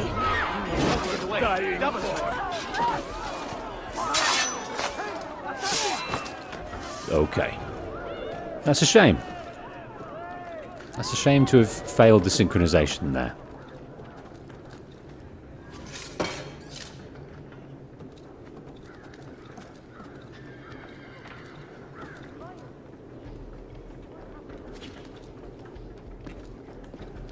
I felt that was ours for the taking. We did so well in defeating him, didn't we? But I used... yeah, I got excited. I saw the tower and got excited. I didn't think about the other guys. I think it was in the Borgia Towers, when as soon as you defeated the captain, then the other guys kind of fled and forgot about you. So, yeah, it's interesting that you've got to dodge the remaining attackers as well.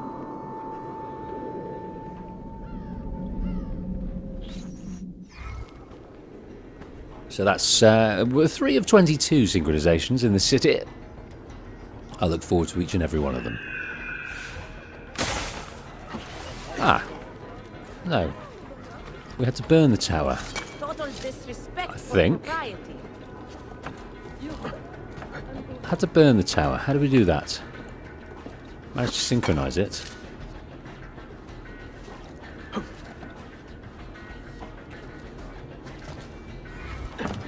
There we go. Like the signal fire. Sparrow says they only flee if they see you killing him. Is that in Borgia Towers as well, or just in this one? There we go. Okay, is that the end of this sequence? Sequence 2 complete. 2 sequences down, ladies and gents. 2 hours in.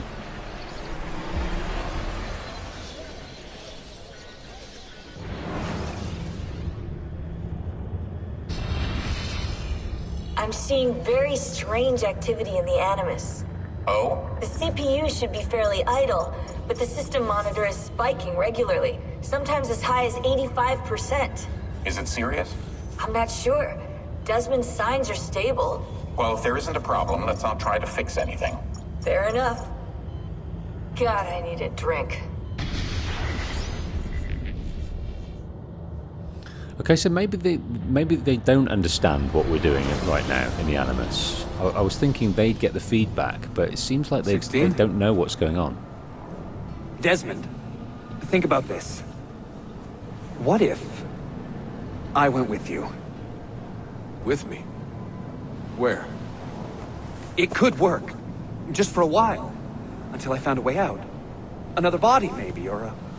I don't know.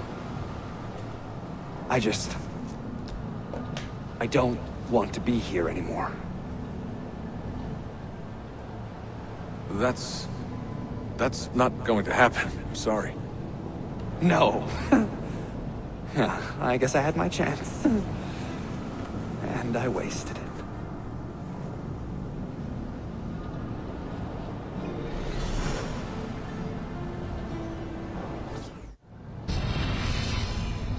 Were they close? Desmond and Lucy? I mean, closer than friends? Well, there was the occasional misty-eyed moment, but, She liked him, Bill. That's what she told me. Interesting. that's it? Just interesting? I spent a lot of time training each of them when they were younger. She was a remarkable woman. And I just find this whole situation quite sad. Sad? Are you finally getting soft on us, Bill? Okay, so they are shocked at Lucy's demise. They had a lot of love for them. William just said that she has trained her in the past, and obviously Sean and Rebecca spent a lot of time with them. So although they're trying to save Desmond right now, they're very confused and very angry at the situation, and they want answers. But it doesn't seem like they're getting the feedback of what we're going through here. We're very isolated. We're experiencing the memories of the latter parts of Ezio's life, but without them experiencing them, it themselves, I think.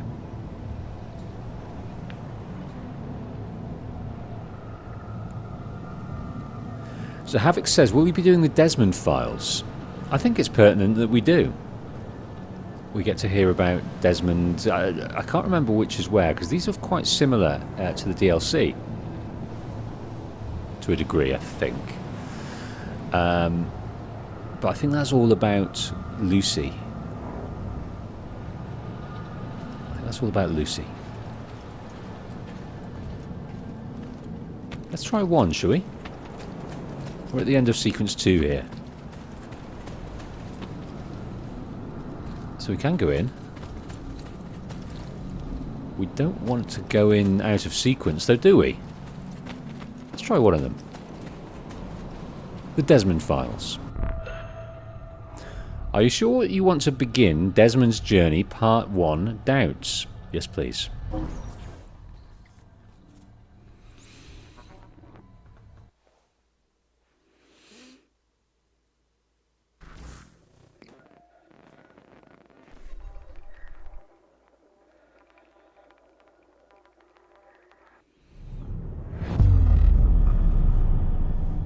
Incredible. This must be the core of the Animus. No simulations, no environments. I can't even feel my own body. Everything's just raw data. So am I still me, or am I some kind of computer program? The very core of the Animus. No data. So we are now first person. We don't seem to have a body of any description. We are just experiencing this in our mind.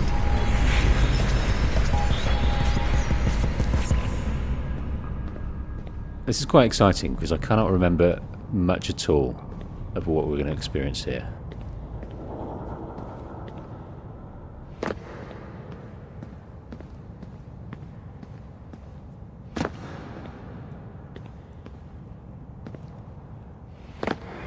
Oh, no, that does hurt. That does hurt. The Order of Light, welcome to the stream. We are experiencing a bit of lore from Desmond here. The Desmond Files, as Havoc calls it. There are 5 or 6 windows we can come in to and learn a bit about something or other, but we're essentially in the core of the Animus.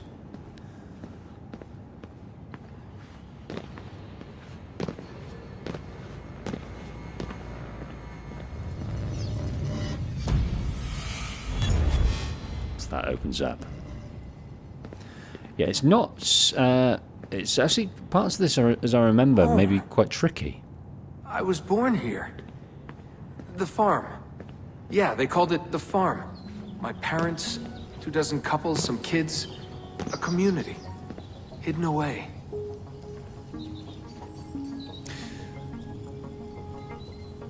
Yeah, so he was brought up on the farm. He was always taught to hate the Templars and training for something, but he ran away at a young age, and it was unfortunate that the Templars found him first.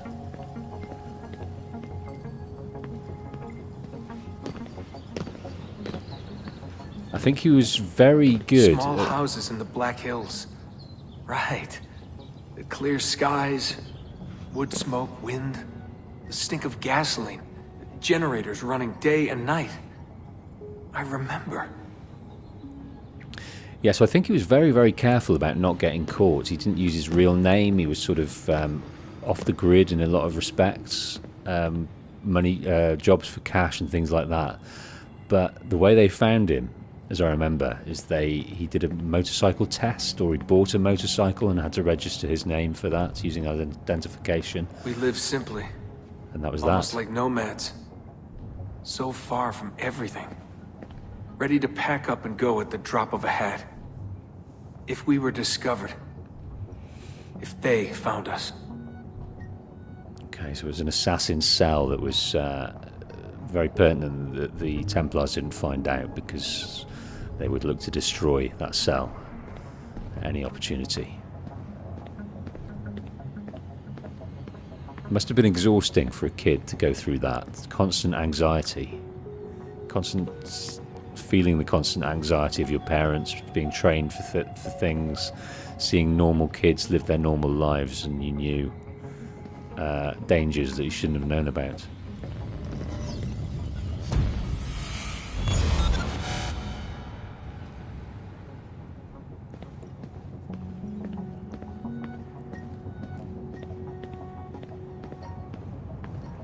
Opening doors, moving through.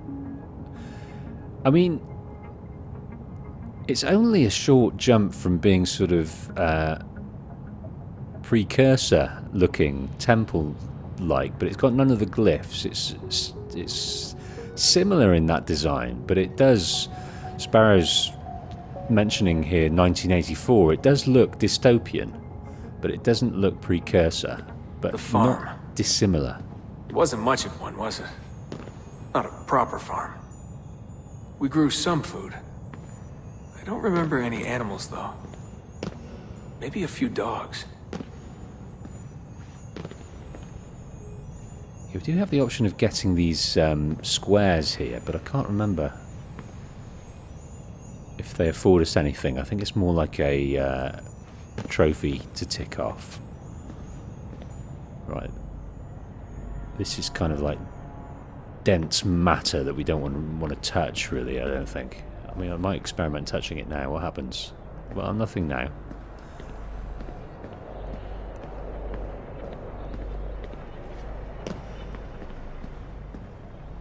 The assassins. I was born into it. I didn't choose. It was like a birthright. You are an assassin, they told me. What did that even mean? I think he was told what it meant to a certain degree. Ever since I was young, they never stopped saying it. You are an assassin. You are an assassin.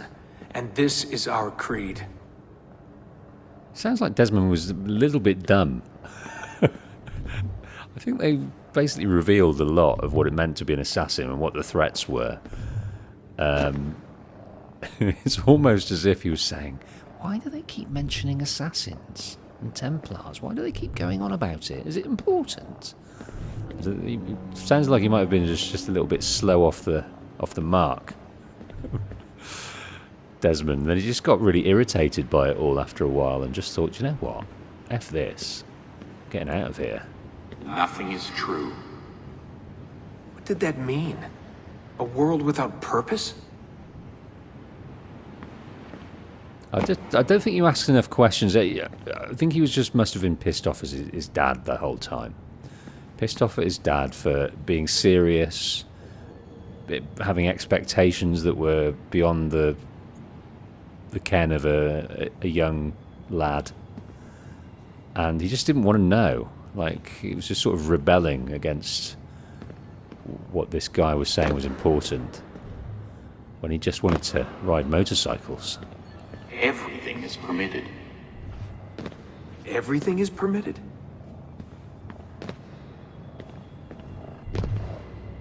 Like, I'm sure his dad would have been open to debate. Just saying, what does that mean? You know, questioning these theories and his history. And so why are they bad? What are they doing? But I reckon he just closed his ears to it. To his lineage, to his destiny. Maybe it was all part of a grand plan.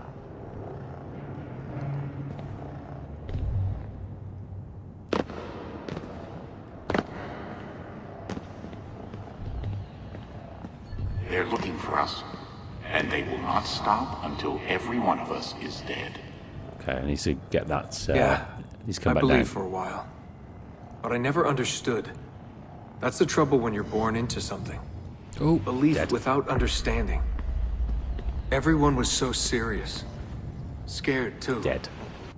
All that talk of assassins and Templars. The end of the world.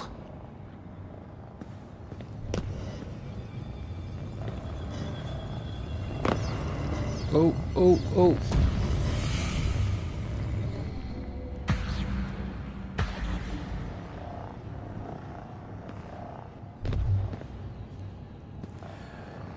All that talk of the end of the world, all that talk. It got boring in the end.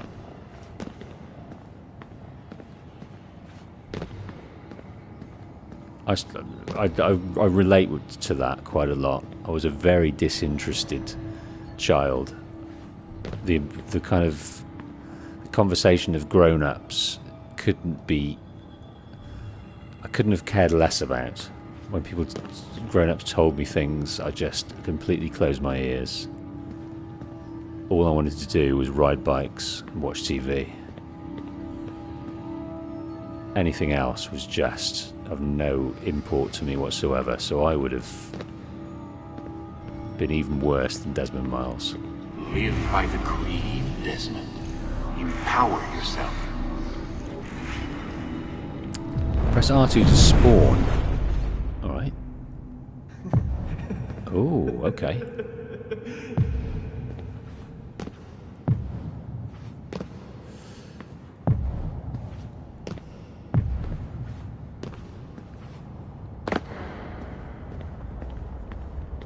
Every man has his limit, I guess. I can't remember when I stopped believing. When I stopped caring.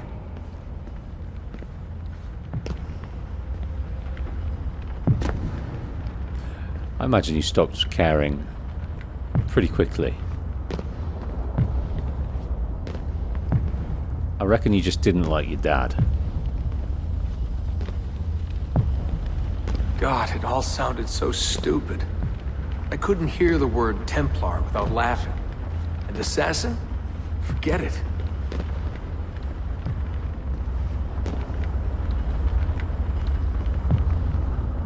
Let's try and go down a bit. Don't quite know where we've got to go. I think we've got to go down there. I think we can drop and then drop onto it. Which is quite cool.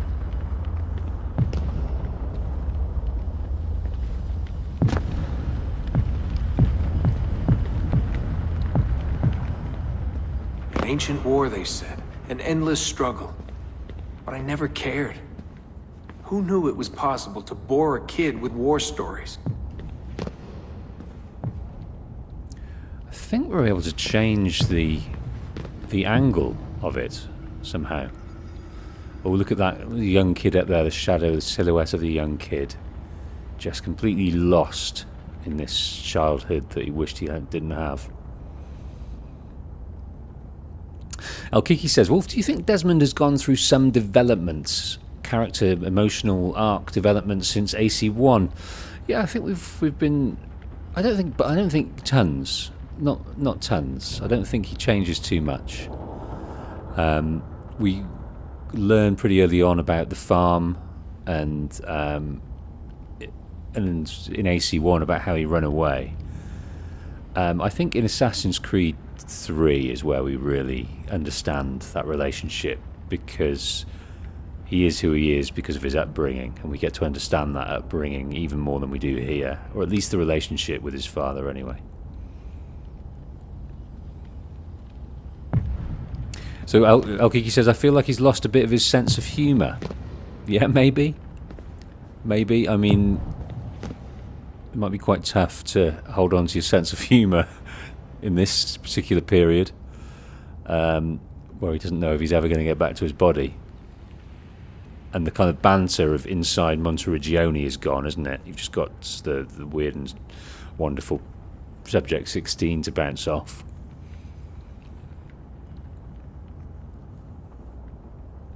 So Havoc says, I just felt he was a child when this happened, and like an assassin novice, you don't get all the information, you're just told a little, and once you've been initiated, you get all your questions answered. So yeah, maybe he had questions. I just don't feel as a kid he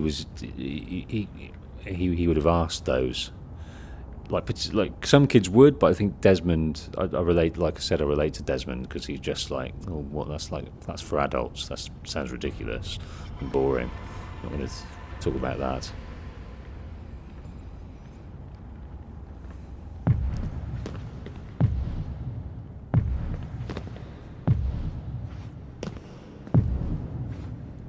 It's nice to have this little bit something a bit different. It's a bit weird, but it's cool to just. It's quite relaxing to move around, listening alone to Desmond. In a crowd.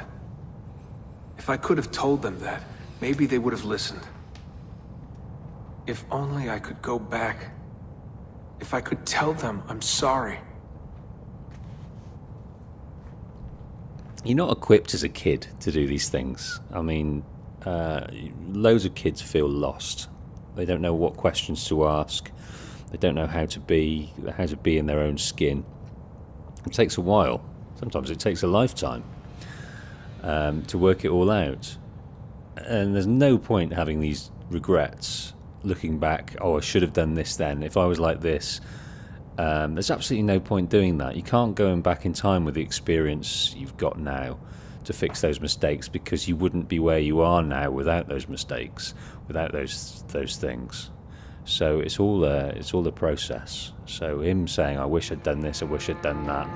Of course, it's very easy to have regrets with knowledge that you have earned, but you wouldn't have earned it had you not made those mistakes. Right, I think we've got to get over there. We've got to get over there. So let's get a little bit higher.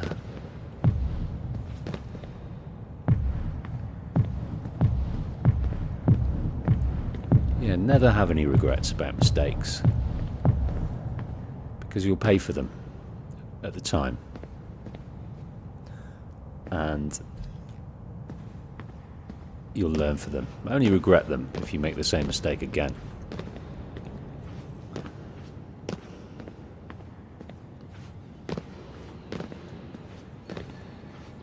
And you wouldn't do that, would you?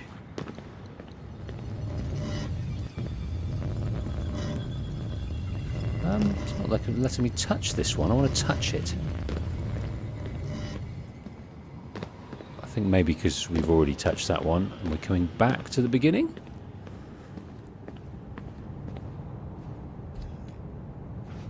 Oh, here we go.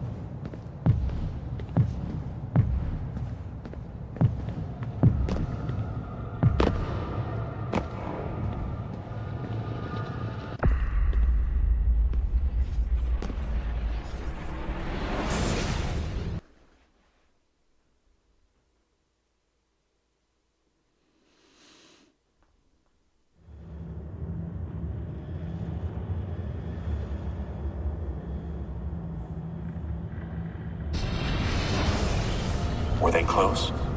Desmond and Lucy? I mean, closer than friends? Well, there was the We could listen to this, occasional haven't we? misty-eyed moment, but She liked him, Bill. That's what she told me. Interesting. that's it? Just interesting? I spent a lot of time training each of them when they were younger. She was a remarkable woman. I just find this whole situation quite sad. Sad? Are you finally getting soft on us, Bill? Bears listening to again. It's a nice exchange, that. Sean and William seem to have a nice relationship. Back in we go. Claudia, Constantinople, called Istanbul by the Turks, has welcomed me as one of its own. The assassins here, led by an affable fighter named Yusuf, take great pride in their city. A place as diverse and colorful as one could imagine. But it is a troubled city too. A rebellious faction of Byzantine Templars still fights to retain influence. And their recent attacks have delayed my search for the Masyav keys. But this will not last. As soon as I am able, I will begin looking for Nicolo Polo's former trading post, in search of clues that will bring me nearer to the Masyav keys.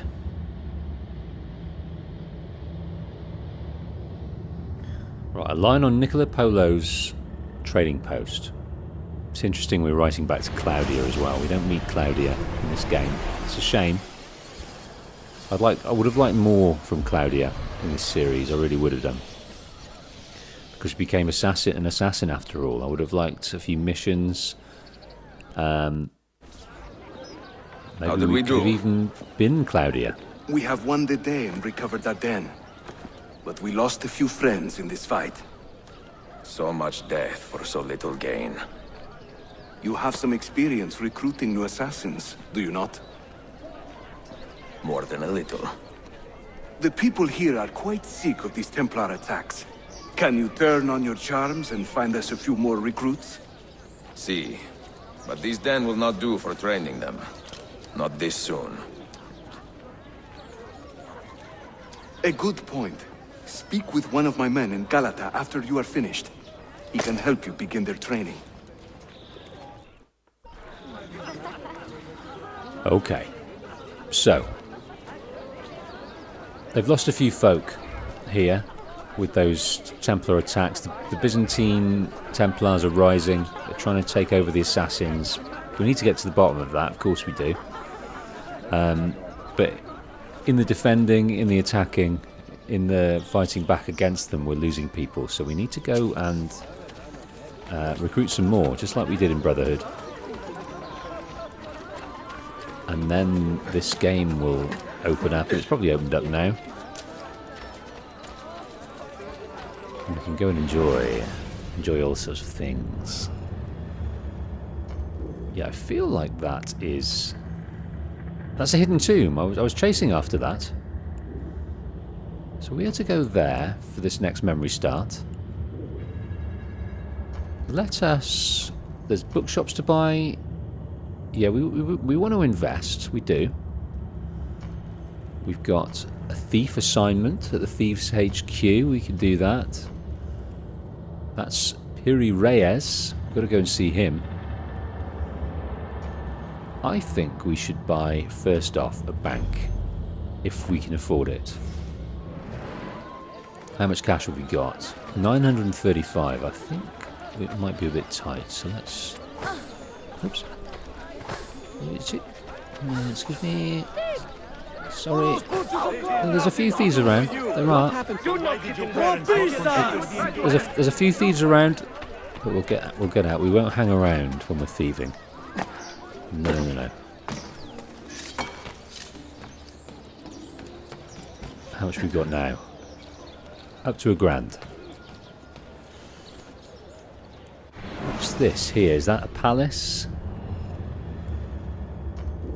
Yeah, we can't get in there just yet. Well, we might be able to get in there, but let's not. We will cross that glorious bridge when we get to it.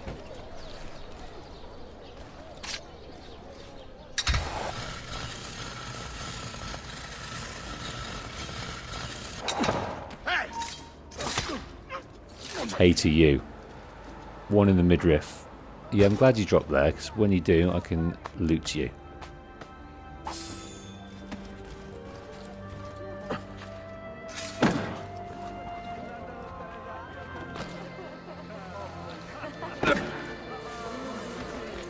Right, how much are you, bank, do you think? Renovate the bank for 900. Income generated by renovated buildings is deposited into bank vaults. Renovating banks will increase the amount of money the vaults can hold. So just like in the other playthroughs, we are going to buy assets before we buy stuff. So we've increased to 1,650. I don't know. Someone can let me know the currency, because I can't remember it. Oh, no, I didn't mean to do that. Speak to the bank as 0. See, I was pressing triangle. So we've withdrawn the money, that's fine. So we've got 1,500. The record book. Let's look at the summary here. So, the Galata Den's not bringing in much. The Imperial North Den is. We've got the Bayezid North, Constantine North and South, Bayezid South and Imperial South. These are Templar controlled, so we've got to overcome those. Shops-wise, we've got numerous ones to buy, up to 15 of each of them. Blacksmith, doctor, tailor, bookshop, bank. And the vault income is every 20 minutes. We can renovate the Romani, the thief, the mercenary buildings, and that will give us factions to use, which is good, and also some kind of income.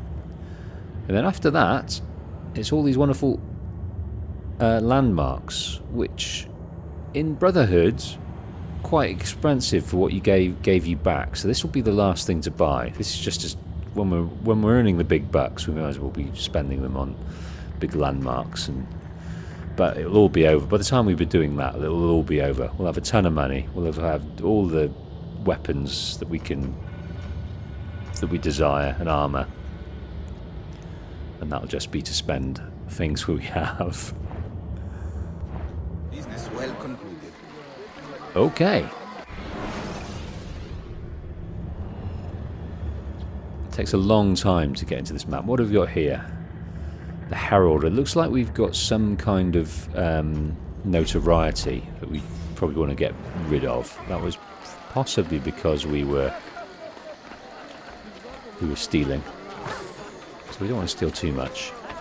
There are consequences for stealing. Hey, what are you doing? Don't let him escape! Oh no, there are consequences. Right, we've got to escape now. Oh, there's a fast one behind us. Whoever brings him down! Bastards won't get far. Faster! Run faster! Down, or I shoot! Oh, go down this way. There is no excuse for such a record. Looks like we might have to fight, unless I can find somewhere to... What in God's name possessed you to do that?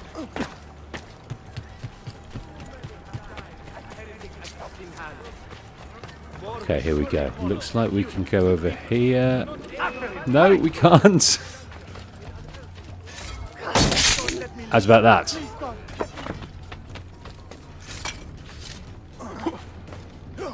Where have he gone? It's gone this way. Trying to find something on the roof that we can hide in. Short on the brains end of the spectrum. I'm hoping... There we go, we've run away. We've done it. So there's a Templar Den captain over here. Of course we can do that. How far across the city? But let's ignore that for the moment. Let's go and do this memory start.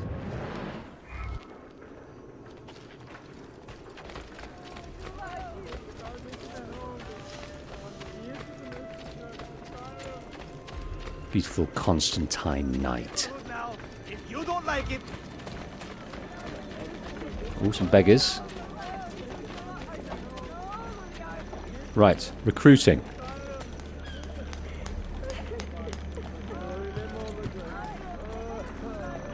Locked up. Grateful men for the cause. Are you a compassionate man, Effendi? Can you help me? That I stole fruit from a vendor, I will not deny. But only because my hunger has trumped my honesty. Bring me the key to these chains, and I will repay you tenfold. The prisoner. A man has been arrested for stealing food. Show him mercy. Right, pickpocket the guards, retrieve the key. Wait right here. Obviously. Well, our notoriety is pretty high. But we only need to pickpocket him. Whether we do that or not, I don't know. If it's easy, we will. Oh, we can fall in there pretty easy.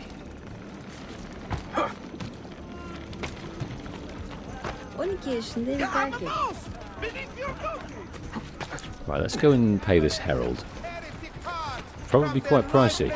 Is it still 500? And can we still steal it back?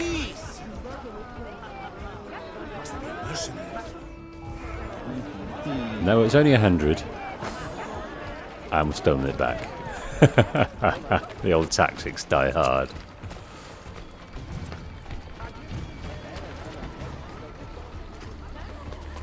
Okay. Quite the performance, but why? Let's see if we can go this way. And this guy turns round.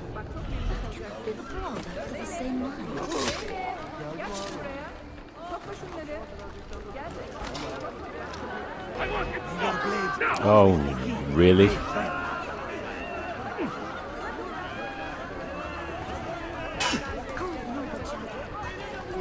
Come on, I want your mace.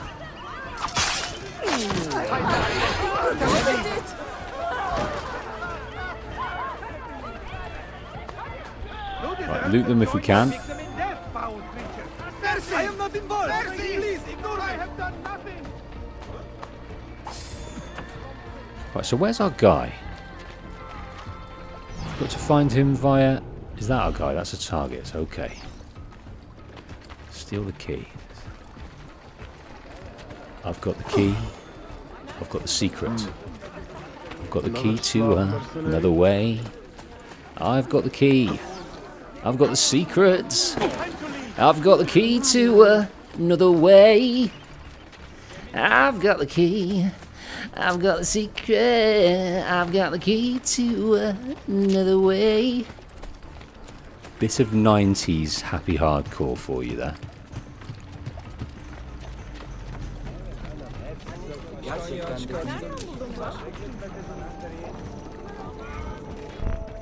You humble me, Effendi. I will return to the merchant I robbed and show him the same kindness. After you have cleared your conscience, amigo, consider joining our cause. To be an honest man, one needs honest work. I would be honored. Saul. Saulun to you, my good friend. We pickpocketed the guard. I don't think we undertake an assassin network system like we do in Brotherhood, which is a shame because I do enjoy that. I do enjoy that a great deal. Right, we've got to go across here, but I think before we do that, let's go and just sort out this Templar den here, just to open it up a little bit. How much money are we rocking? Oh, he got us. We're supposed to be able to react to that. Little beast. I think there is a trophy for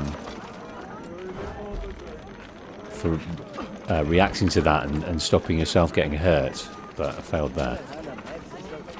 Your assassins are waiting for your signal to kill targeted guards. Okay, so we get the same benefits as that if we recruit, but I don't know if we can send them off on a network. Oh, Sparrow thinks we do. Well, that's exciting. Has he lost his mind? It's very exciting. Right, let's get some height on this. Let's get some height.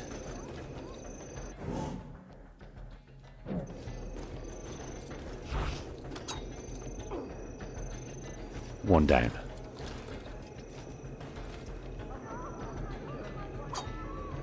I didn't mean to do that at all. Used all of them. I'm looking for this.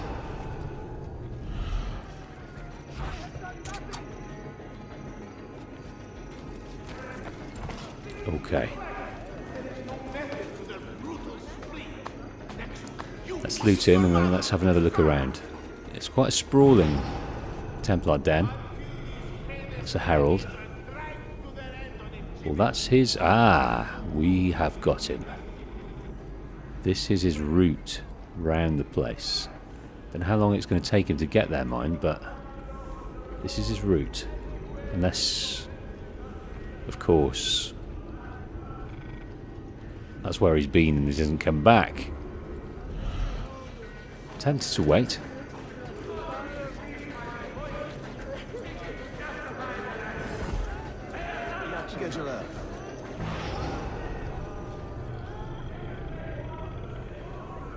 I think he's going to come around this way.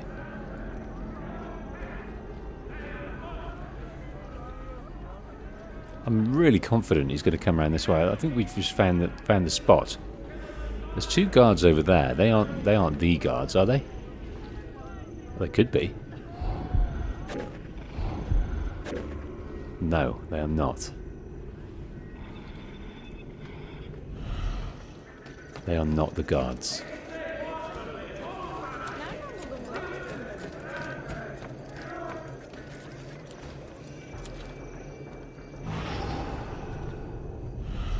I think we need to be a bit more proactive in trying to find this guy, because he's not going to come round on his own, it seems.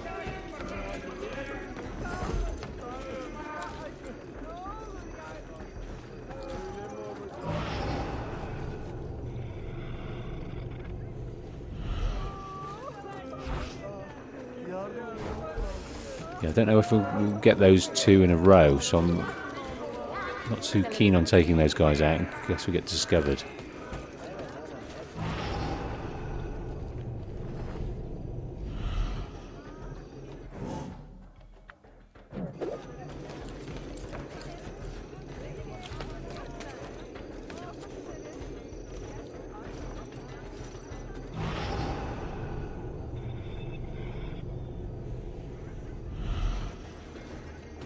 Very good at not being found, aren't they?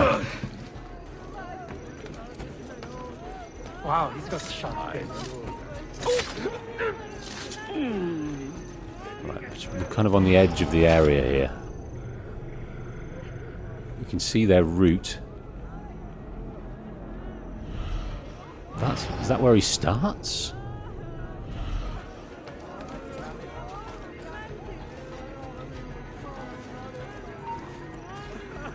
Oh.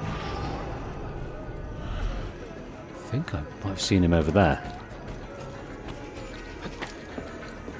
Right, I'm just going to get out of the way here. Kill him before he escapes. Oh no, after all that.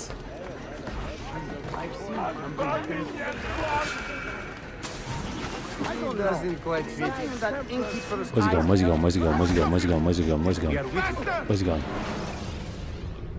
What happened here? What did I do? Oh, I pressed map.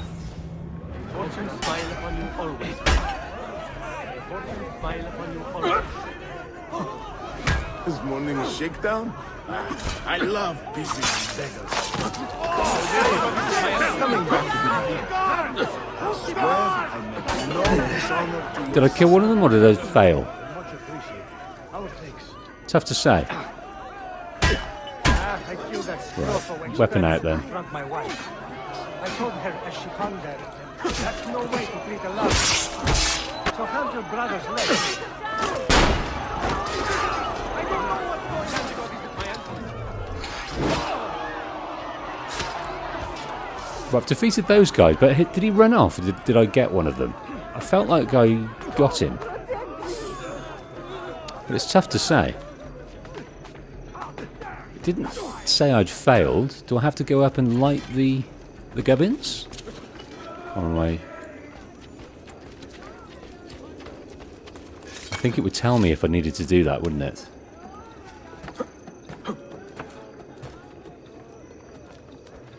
I felt like I killed him. He escaped. Sparrow says he escaped. Dagnammit. Alright.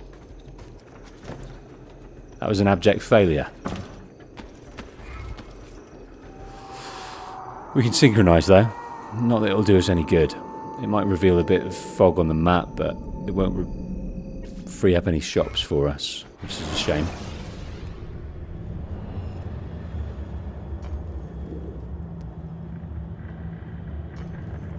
Right, we can go to the tunnel entrance. Okay, well let's take the ferry across the Mersey. Or the Bosphorus. And try that again another day.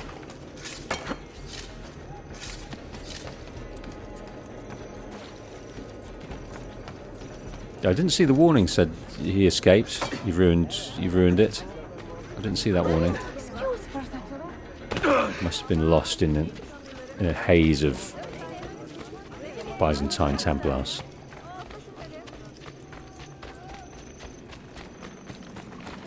Ah, what are you? What are you, beggars? What are you? You are beggars, aren't you? Alright, come on. This is not I know, I've just got the sword out there. I tried to give them some money, but that failed.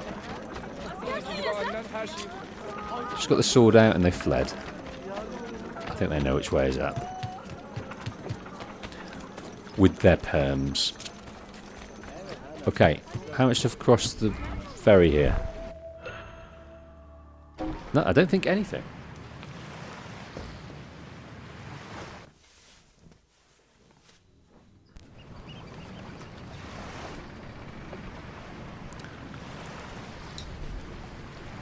Okay, so I think we're back to the European side. The northern part that we were before, but let's go and do this viewpoint here.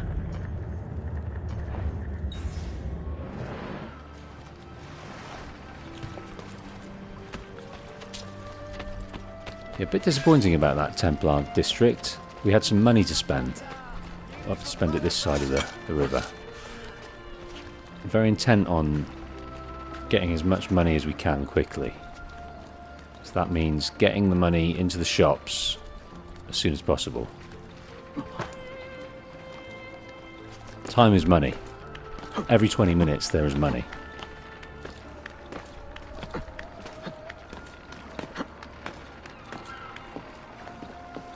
That's a nice straight up and down one. Can I do this? No, I can't. I've got to get on this bit. There we go.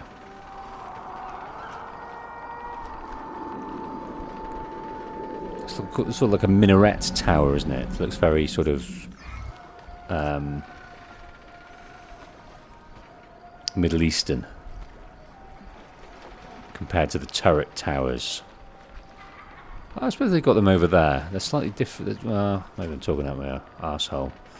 Maybe I'm talking out my arsehole. They're all over the city. They're all over the city. A fusion of cultures in this town that borders a continent. It borders 2 continents. Straddle bridges 2 continents. Okay. So that is the Assassin's HQ. We're heading this way. What I'm going to do is grab this tower on the way through and then buy that bank. And that might have... No, that one's probably already renovated, isn't it? It's these ones that aren't renovated. No, let's head straight here. We'll get there eventually. Let's renovate this faction building first.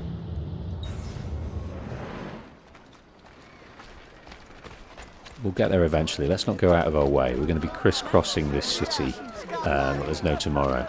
So let's not cover ground we don't need to. School of Ibn Rushd be treated along the principles of the master himself.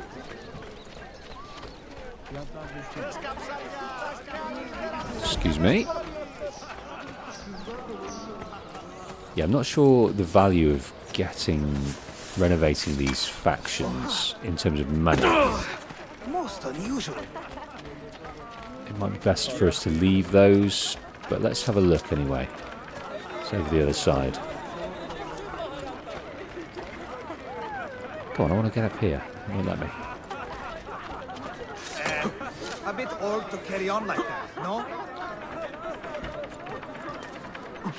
Say, that's a curious way. Ah, well, we do have a chest. For your fellow man, no? What's that giving us? Just Datura powder. No money in that instance. Okay, 1,200 to renovate the building. That's quite expensive. I think I always prefer the courtesans, but it's the Romanes in this instance. Ladies of distraction. Increased to 1,800 every few minutes. Well, let's go and buy that bank and then just see what that might have given us.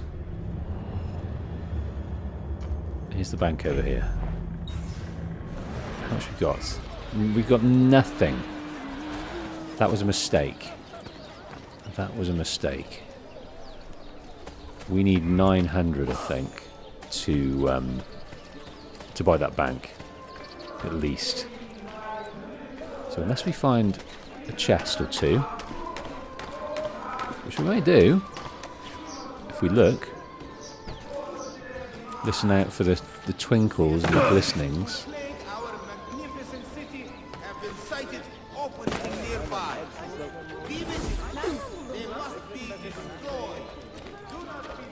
Yeah, there's a bank over the other side of the city that we can go to. Oh God, I don't want to get in trouble.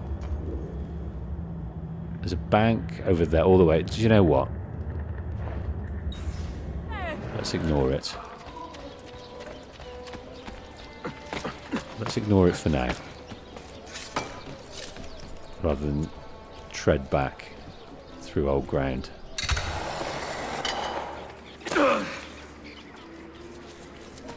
How much do you want? 1,080. It was 8. It's 8. It's 180 more than the last one. I haven't got nearly enough money. Oh, I love doing that. Oh, who are you? What are you doing? Come here. Which part of sit on? He just dropped down from nowhere. I thought that was one of those Byzantine assassins trying to stab me. Jumped out of his skin. The dead are violated. Right, I've got 33 medicine pouch bullets, fuse shell.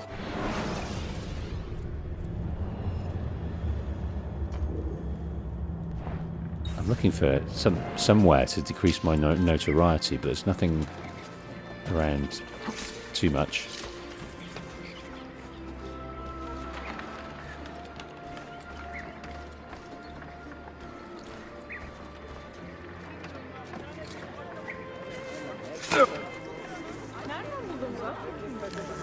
Right.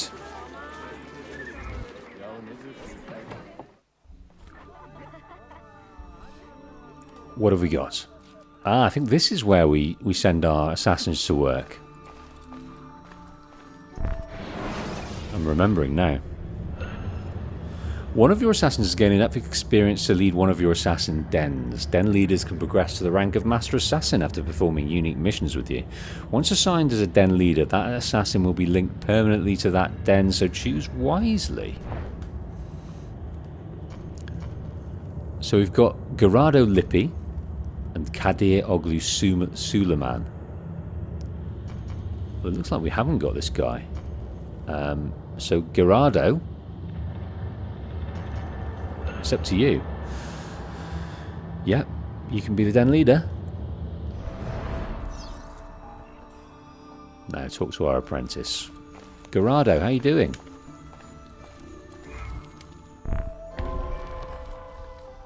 This apprentice is concerned about some suspicious activity in this district. Hear what he has to say. Use your assassin signal at least once.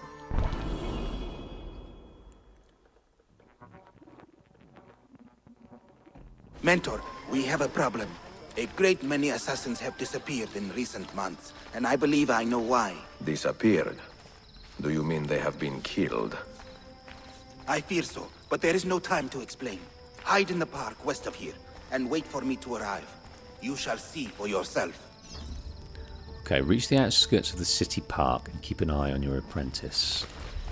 Got to use the assassin, call the assassin at least once. Well, once is all we've got, unless it recharges quickly. Which I don't think it does. I think it takes a fair while. Piss off, ladies. Well, we've got to get up and over, it seems.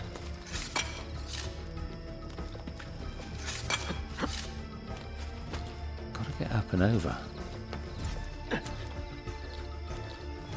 Which we can do, and pick up another one of these data fragments. What do they afford? What do they afford?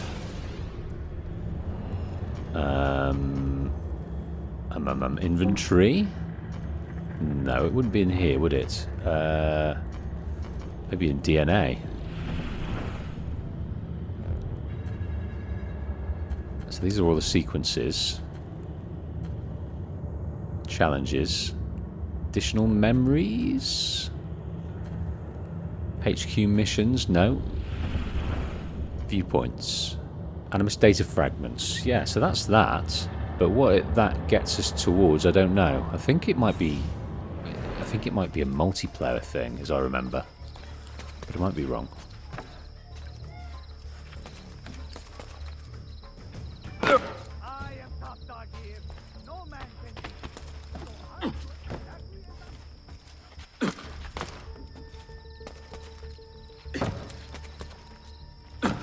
Seems you're having trouble here.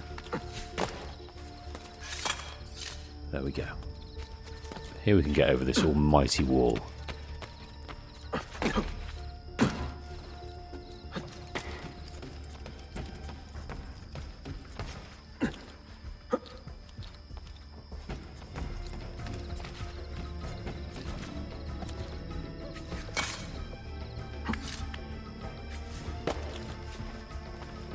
Okay, did it say hide in a haystack or on the roof? It's likely on the roof, isn't it?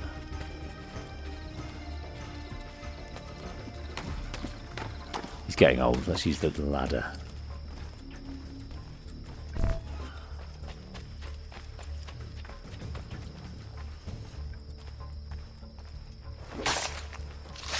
Nice work, Gerardo.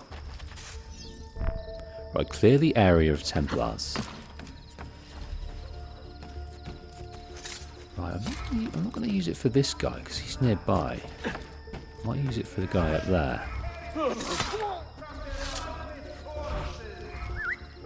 And then we will sort this guy down here. Go to the haystack and speak with the apprentice. Sharpen your senses. There is a danger here I do not fully understand. You keep watch, and I will have a look around.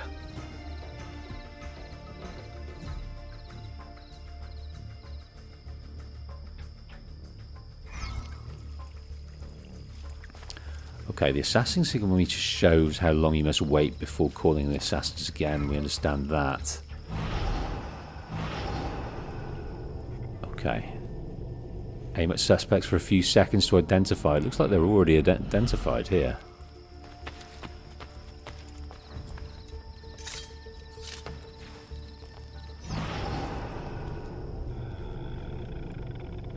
Okay, so managed to kill someone. Good on ya. It's a tactic we're not... Valicel Tradat. This is a Templar. A Wallachian noble by birth, Valicel Tradat joined the assassins in his early 20s. Okay, a former assassin or assassin that's gone bad. He remained faithful to the order for almost a decade. Until the day the assassins brokered a truce with the Ottoman Sultan Bayezid II. For the Sentinel, this was a tantamount to treason. The Ottomans had shamed his people, conquered his lands, and murdered his secret idol, Vlad Tepes. Latching on to his disillusionment, the Templars recruited Vali into their ranks, where he quickly became one of their most feared killers. Well, the only thing worse than a Templar is a Templar that used to be an assassin. So, this guy's going to get got. He's going to get got. I do not like the look of this. He's killing all and sundry here.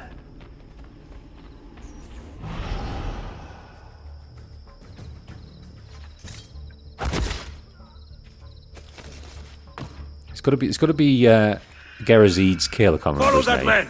I can't remember his name. It's got to be his kill, hasn't it? Chase the Sentinel. Only a guilty man runs with such speed. We want to. Ezio doesn't want to take the glory here. And only a fool stops to fight. Let's have this guy take the stage. He's got to learn. We've done our fair share of killing. This is your guy. Hopefully it's his guy.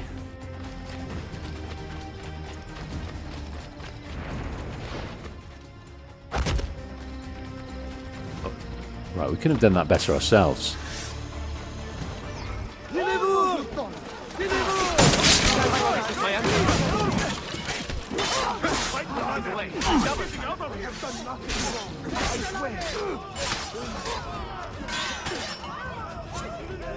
Excellent. Are you injured? Oh, My pride is wounded, and now my heart is heavy. That man, his name is Vari. He was an assassin once. He has obvious skill, and a score to settle. Evet, until that man is caught or killed, I fear none of us will be safe in this city. And until you are properly trained, I will not let you go head-to-head with a killer as deadly as this man.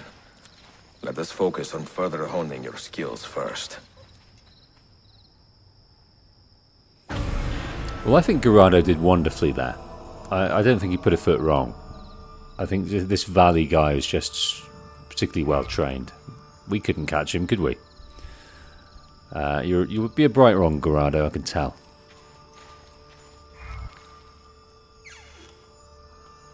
Okay, well, we'll head into this assassin's coop now. Pigeon coop. Sparrow says, Wolf, have you ever considered playing the Silent Hill 2 remake? Well, I've not played Silent Hill 1 before. I think I might have played it back in the day, very briefly. I'm not great with anything horrible or disturbing. I think that's probably a good thing, isn't it? So I will try and play some spooky games in the future. I was thinking Resident Evil, but yeah, Silent Hill as well. I'm a bit OCD though, so I'd like to experience Silent Hill 1 first. I don't know if that exists on current consoles at all, but yeah, I'd like to play some spooky games. I wouldn't like to, is the point, but I think it would be a good experience for me and you if I did so.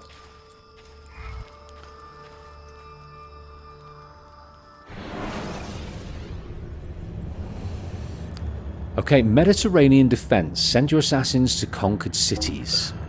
The Mediterranean Defense feature allows you to send assassins to perform missions in cities throughout the Mediterranean region. You can undermine the Templars by freeing these cities from their influence. When a city has been reclaimed, the assassins will establish a permanent presence there. This will unlock options to help develop it and make it prosper. Templar agents, however, will attempt to retake their lost cities and may even launch a massive attack if you are not careful to maintain your influence over the city. Love is a verb. Love is a doing word. That's a massive attack. Right, we've got Bursa. We've got Bursa. I can't move around. I think it looks like we can't move around. Alright, select Bursa. The Petit Prince, difficulty 3, 500 of the currency, 13,000 XP, sync duration unknown, minus 15 Templar control. Right, we're selecting it. We'll select Gerazid to have a go and start the mission. You're about to send these recruits on a contract mission. They'll be unavailable for an unknown period of time. Gerardo Lippi. Let's go. So regarding Silent Hill 2, Sparrow says, I think you would like it. People laud its story. Yeah. I would. I'd like to experience a good story. Well, that's to do with bombs. Right, what fun have we got here? Yeah, we're very near this, so let's go and do it. I might go and grab this money, though, while we're here. While we're near here. There was some dropped a minute ago. I can hear more buzzing around the place. Is there another? I think it might be that that's buzzing. I thought there might be another chest around. How much money have we got? 894. Have I somehow annoyed you, sir? No, you've not annoyed me. I'm just trying to expedite getting through these streets. I hope I don't hurt you too much. It seems like shoving is okay, but stealing is not. Okay, 1,800 from there, so let's withdraw the money. That leaves us 2,500. Thank you Sounds for good to me. employing my services. What we're going to actually, yeah, what we're going to do, we're going to look at the record book and see how the faction renovations. So that gives us 150 each. Whereas if we buy a blacksmith or a doctor or anywhere like that, it gives us 275. So it's well more worth it to buy the shops first than it is the renovations. It seems to me. I just can't help doing this. Please, God, just let me live. Hoping to take down some beggars in the I process. have done nothing. No, I know you haven't done anything. You're innocent. You're all innocent. You're all fine. It's just when you've got stuff to do, and the outcome of that stuff is so like it's got such gravitas compared for the world, for your safety. You'll never know how important this work is, and it's hard to, you know, have respect and empathy for the trials of your life compared to the importance of what we're doing. So every now and then, when you're in the way, I have little sympathy and just want to push you out of the way. So I am sorry about that. I try and have patience with the little people, but it's hard. You can't possibly know the gravitas of the work I'm doing, and I couldn't tell you, so you just know us as that rude guy that pushes you out the way. True craft. Thieves? How you doing? Not met many thieves yet. Impressive moves. Ah. Some decent praise from the thieves. And that's praise indeed, considering their athleticisms.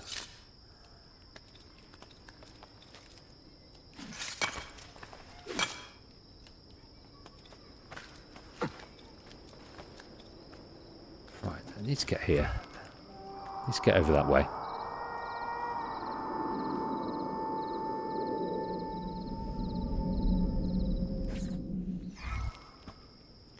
Right, that's 6 out of 22 viewpoints. What have we got here?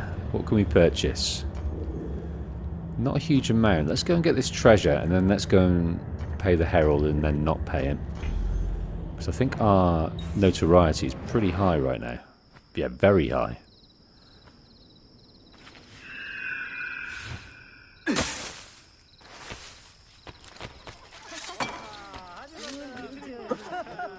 At his age, how does impressive? At his age, how does he do that? Did you see that comment at his age? So we're 46 now, is that right? Or 45? So we are not, in any way, shape or form, spring chickens. Right, it's probably a good idea to do this first before we pay the herald.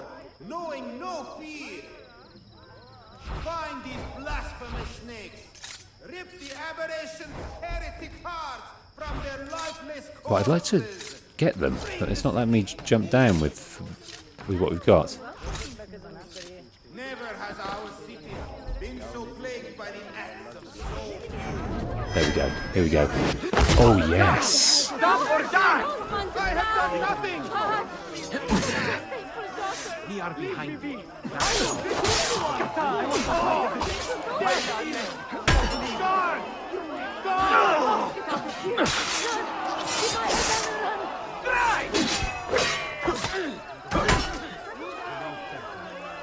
Come on then. Oh. Now how do we deal with this guy, I wonder?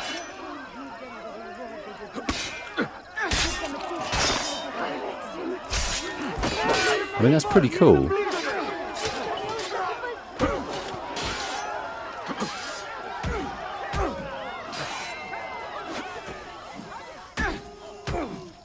Trying to deal with him. Maybe we've got to do a counter strike with him now. There we go. The Janissaries, yes. These are quite the dudes.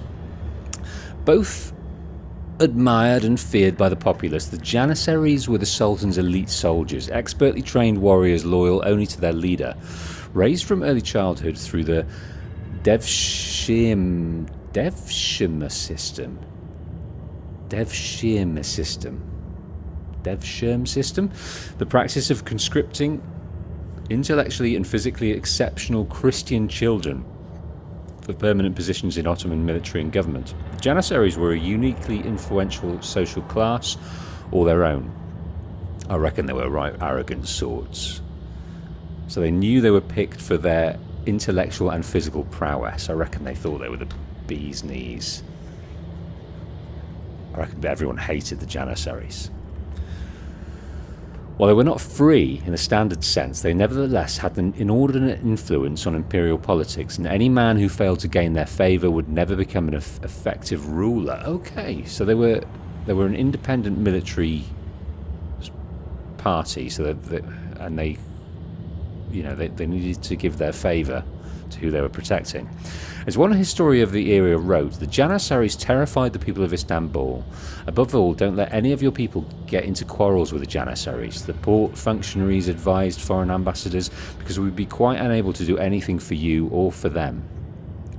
When bands of Janissaries entered a district, the shopkeepers immediately shut up shop. It was usually impossible to stop them ransacking Assisi after it had surrendered. By the end of Mehmet II's reign, the Janissaries had become a military and political force with unprecedented power and would begin to influence the course of the empire's growth in ways no sultan has ever dreamed. And I'll take your chest.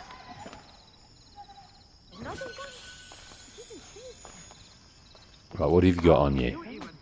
Any good stuff? 86, splinter bomb, throwing knives, bullets. That's pretty good. Another one? It isn't safe here. It may no longer be safe anyway. We're rocking quite a lot of cash now, so we need to probably think about buying what we can buy. We're picking up lots of bombs and the bodies of these dudes. Pyrite coins, that's another resource, crafting resource, bomb crafting resource. How many people did I kill? I don't think it was this many. Okay.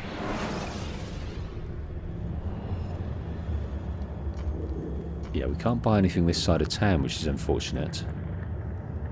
So let's start with the bookshop and then snake our way along. I don't think we got bundles of cash, but we can probably buy at least 2, I reckon. Well, we've got 3,169, so maybe we can probably buy the bank, the bookshop, and the tailors.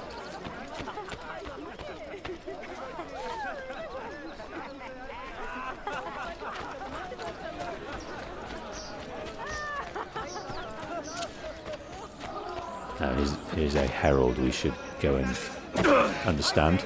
Carry out his will. Find the assassins and make them feel his wrath. There is murder about. Okay, well, he's going to change his tune now. Just going up here so as to not get caught. As to not get caught. Yeah, that's okay. Right, the bookshop's around this side. So instead of art, we're buying books, which is interesting. Yeah, we're still we're very notable still. Too notable. Treasure maps and rare books for the assassin hideout can be bought from the bookstore. Renovating bookstore leads to more items to purchase, so probably the first thing we should do is buy the map to get the treasure. I don't usually like to litter it too much. Income has risen to 2,075. Archimedes, Euclid, Diogenes, Xenophon. All the greats. Okay. How much are they each? They're not cheap. They are not cheap. Oh God.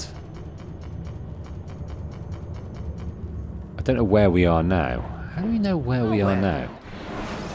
Does it actually say? So we are in the Galata district right now. So let's buy for the Galata district. Yes?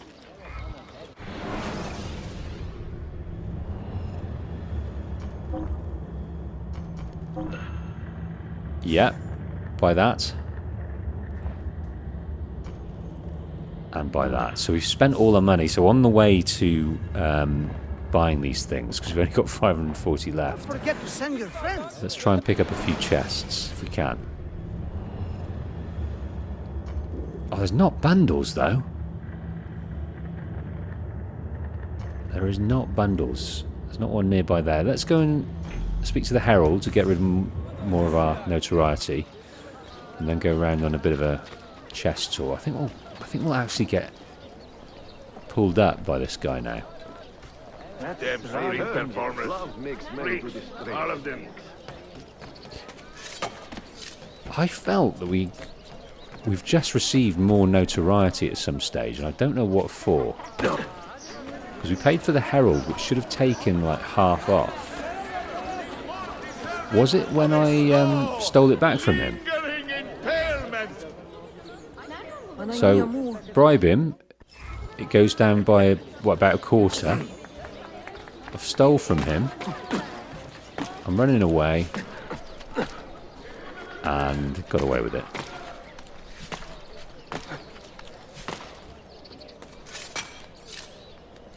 Right, there's a chest up here, I think.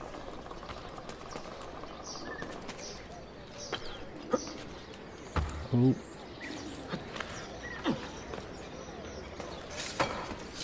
Sparrow says you get notoriety if you buy shops. Oh, that's interesting. Why? I wonder. I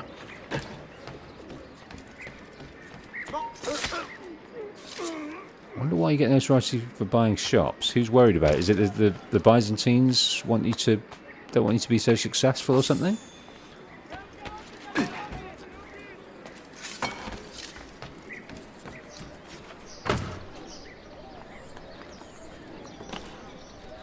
Right, I think I'm miscalculating where this chest actually is. I thought it might be up here. But no, it's the other side of this roof, I think. Is it down there? No, it's down there. It's on the ground floor.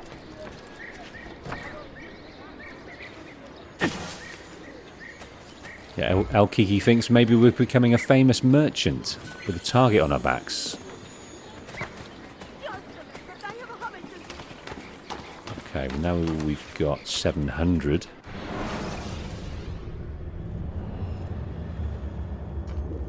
Right, let's go and get this one over here. Let's go and clear up the Galata district.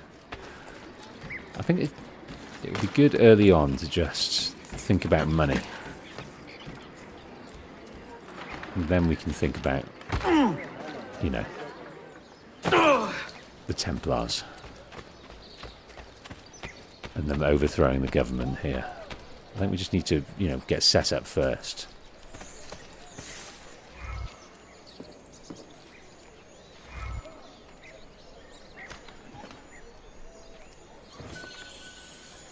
Look at that, 1,615. That was big bucks. That is big bucks. Okay. Well, I think we can afford to go cross country here to buy this tailor. But before we do, let's go and grab this chest. That was a big chest. That was a healthy chest.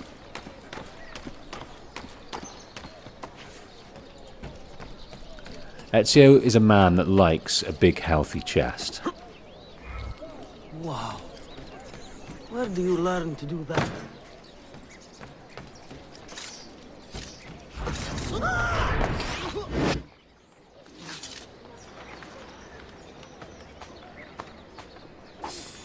Right, 34. Yeah, we're going to be rocking some big notoriety around these parts, aren't we? Just by the virtue of buying. Never mind. I don't want to.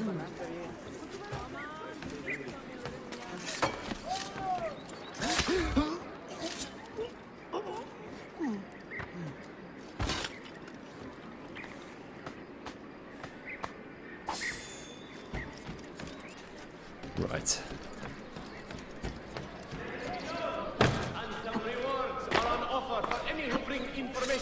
Regarding the activities of the assassin Brotherhood.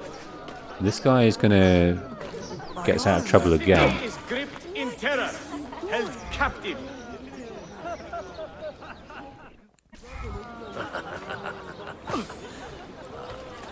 He doesn't even know that he's doing our bidding now. But he's lost the payment we've given him. We do it every time, he doesn't learn. That was only 192, and with some Indian gunpowder. That wasn't as fruitful. I'm sure the resources are going to come into their own later, but right now I just want the Benjamins. 900.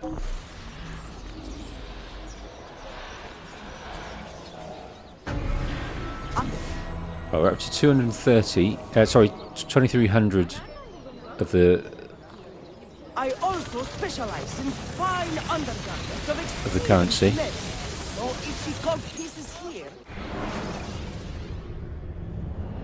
Well, what else have we got? Yeah, let's go this herald. Let's just try and keep on top of things in terms of the notoriety as we go.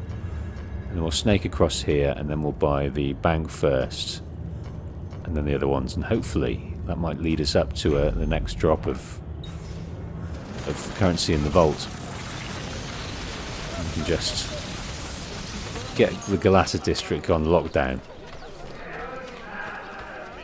And get it locked down. The peaceful fabric of the city in passing and Someone should intervene. Get out of Dodge quickly. It seems like if you get quite a lot of time to get out of the area if you just do one pickpocket, but if you do multiple ones, they're going to be pretty pissed off. Pretty quickly.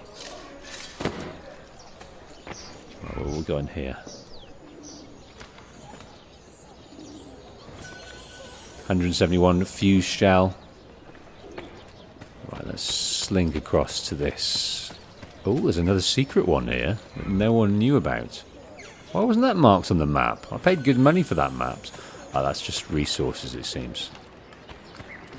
Just a little insignificant chest. Not worth mapping out. Yeah, we've got about 40% notoriety here, and these guys aren't too bothered. Right.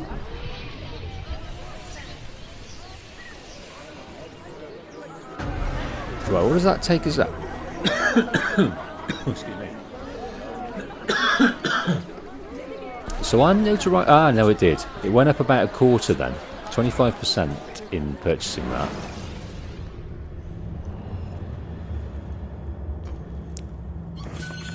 Okay, rocking it out. Got 2,900 of the currency. See you next time. I'm serious though. What is the currency called? Florins was in Italy, but what's it called here? Tell me. A locked den. A locked den. Now, how do we open that den?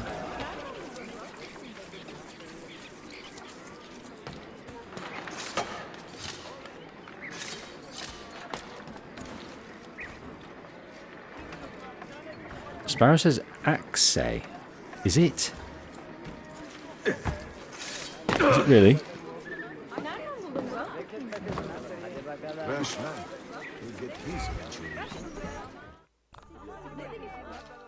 Right, it's locked, but I'm not sure now. Assign contracts to your recruits here and upgrade your guild. I don't think we've got anyone to assign to this den.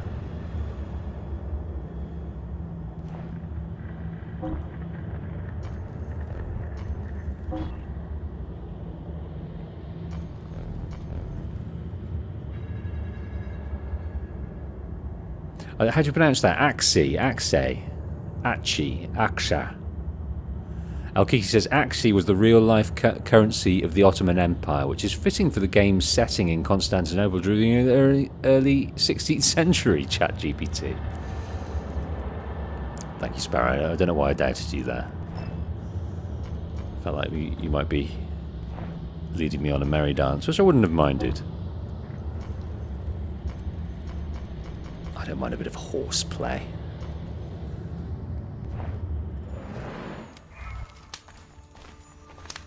Yeah, I was supposed to send them somewhere, wasn't I? Supposed to send them somewhere. There. We need to recruit some more. I don't know how to do that. Okay.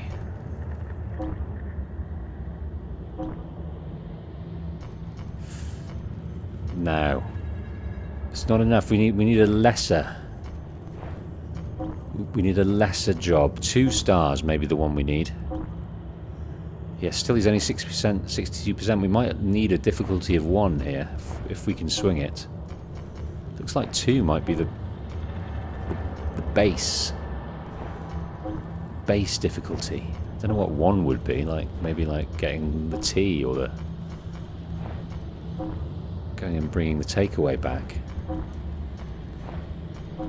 Yeah, there's only 2 stars, so we might have to wait for more dudes. Al-Kiki Akche is pronounced Akche. Ak. The A sounds like the A in father. Father. Akche. Akche. Similar to Che in Czech, but with a softer, shorter A sound. Akche. Love that. Love that. Can't get clearer than that, Al-Kiki. Akche. Well, let's go and earn some serious Akche.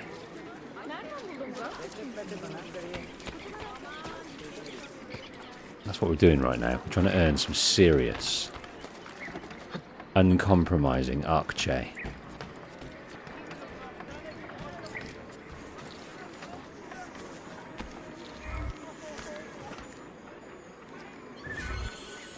Just some caltrops. That's all it was. Oh, no, that wasn't the real thing. That wasn't the real thing. There is another one. There's another one on this level.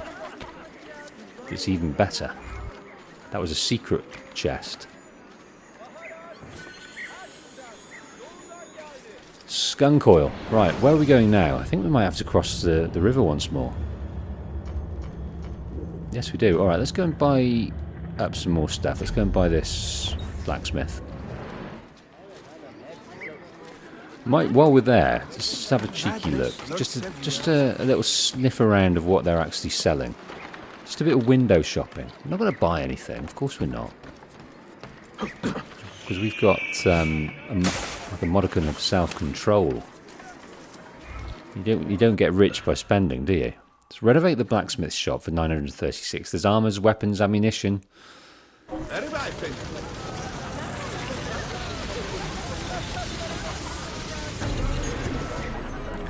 2,900. We don't need to read about the blacksmiths, do we? Oh, go on then, let's read, just in case it's pertinent to the Constantinople. So every Renaissance community needed a blacksmith. Swords, locks, pans, knives, nails, armor, all made from metal. In addition, architectural ironwork flourished during the Renaissance as blacksmiths began to apply the practical craft towards making art. Yeah. Not too much was revealed there.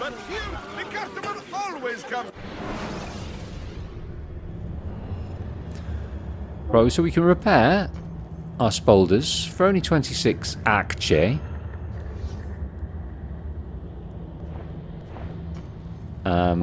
That's what we'll do. So we can buy some more braces. We can... Now, this is serious money. Prussian Warhammer. The Persian Shamshir. The Florentine Falchion. Or Falchion. Bearded axe. Oh, look at that beauty. I think we need a heavy sheath from the tailor shop. And we already own this one. The Assassin Yatagan sword. We own that. We can buy small weapon of a jambia, or a stiletto, or a dagger. The crossbow, of course, but that is 2,200 nuts. So we actually get a discount in this area, which is interesting, of 15%. So it knocks it down to 18,000. It's a long way off, that, isn't it? We're not going to get that for a good while. You will be well satisfied. I know it. Okay, let's grab this chest and then let's go and buy the medic. Yeah, I think it will pay before we kick on with too many more sequences. Is to build our shiz up. What? Yeah, I don't want to. No. I don't want to desynchronize. I want to get down in this graveyard here. So this isn't the one. I think this will just be some little weapons or... Yeah, it's Datura powder. This is the one here.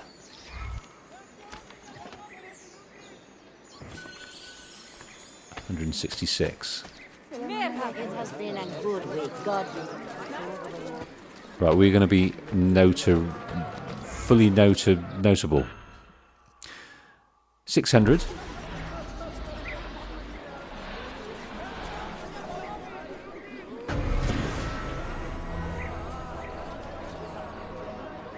To our right here, we've got like a witness type person that we can go and get. So I think this might be really useful for us to do.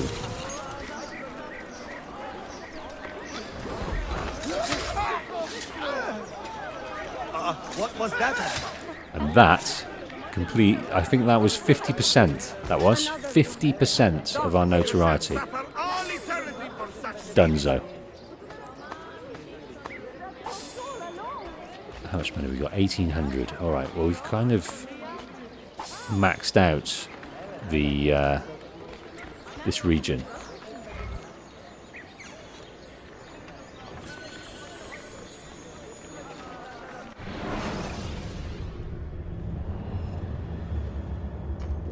Okay. Let us then crisscross across here, getting these chests, and then head south.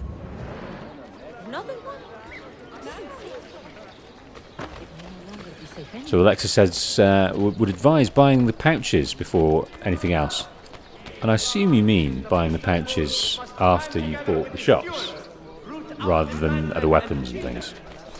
So the pouches leading to greater capacity for bombs, for other consumable resources, throwables, things like that.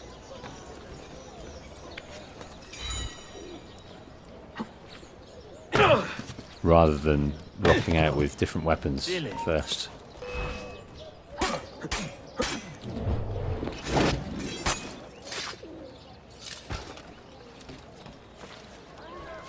Oh, there's another one over here.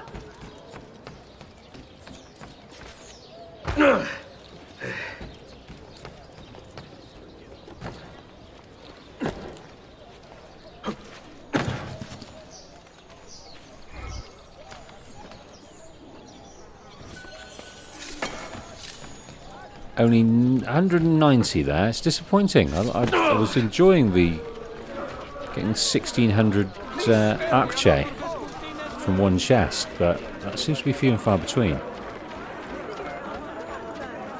has been quite hectic lately. Isn't that dangerous?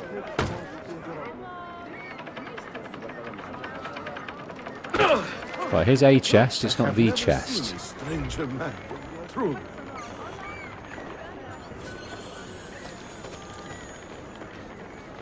Yeah, they seem to be invariably just on the ground. I kind of liked it in the other games, how they're sort of hiding on different levels, so it's not so straightforward. These seem to be firmly placed on the ground or one level up.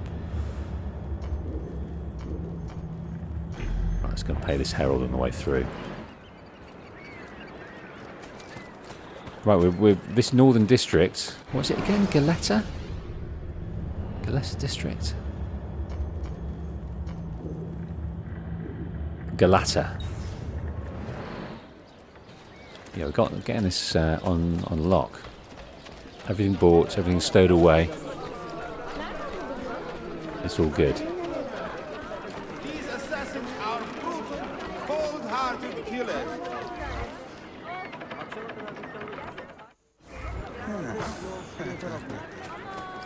Okay, through we go. Next one.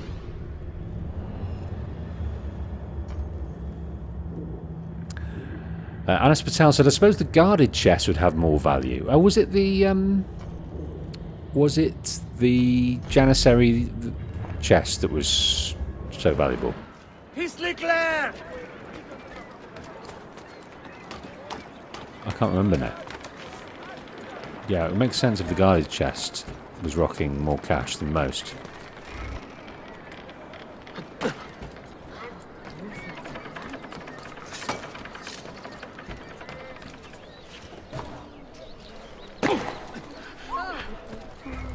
At his age, wow. Right now, they're mixing it up Spry for his age. because it's on this level. No, I want to not climb. I want to grab this. Welcome, Mr. Headgastic, to the stream. We are currently rocking along in the Galata district, picking up as many chests as we can, buying as many things as we can. Basically getting it clean and clear, and then we're going to head south. We want to get as much money rolling in every 20 minutes as we can, so we can forget about it for the later sequences. Let the money work for itself. Right, while you're dropping to the floor there, I'm going to take this chest.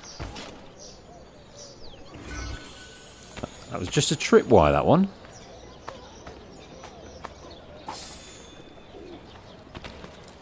And you had 34 on you. So we're rocking 2600 arc chair. Too many have died at heretic assassin hands. More will surely follow if you, good people, do not aid your valiant stewards of Byzantium.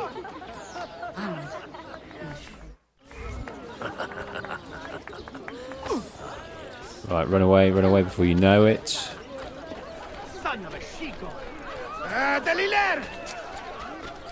Okay, now we got away with that, and we're completely unremarkable now, unnotable.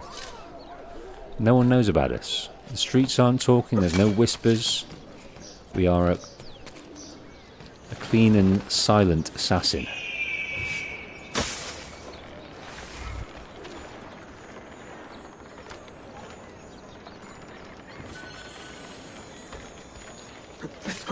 So there seems to be, like, near most big chests, there seems to be a sort of less impressive wooden chest that's going to have some stuff near it.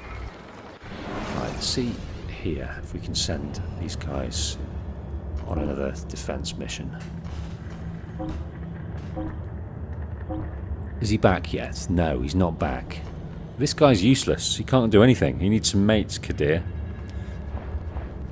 Kadir is of no consequence compared to our other guy.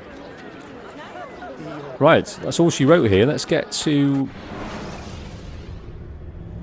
one of these boats to take us across. I mean, can we fast travel here? Don't know if we can. I don't think that's how it works. Well, what if we? Yeah, it's not how it works. We can't fast travel.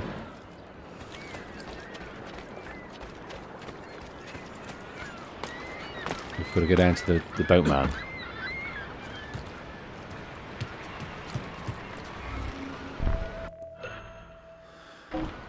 Right. What is this next memory?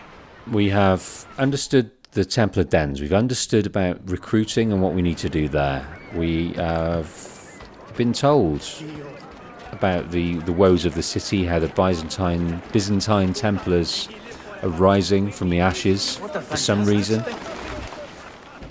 in some way over the last few years, and just causing problems. The current emperor? No? current Sultan is kind of unaware of what's happening here. He's off fighting his son Selim. Selim doesn't want to wait till his father's dead. He just wants to take the crown right now. And that's a problem for the Sultan, so he's off dealing with that. But he doesn't know that there's a blight going on. The assassin seems to be just content to deal with it and contend with it for now. Look at these. We've got two crates, 165 and some fused shells. And caltrops. El Kiki reminding me that you can use the tunnels to fast travel, just like in Brotherhood. Excellent. Excellent. Okay, we'll go here. Yeah, insane. It's throughout the Ezio collection. There's obviously many markers to continue it, but you don't get reminded what's what. I think they start doing that in.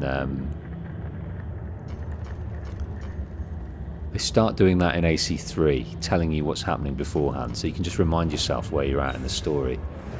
So sometimes you're a bit lost on where you stand.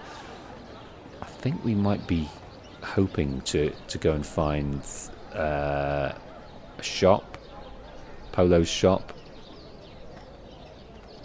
Maybe that's a bit down the line. Anyway, let's have a look.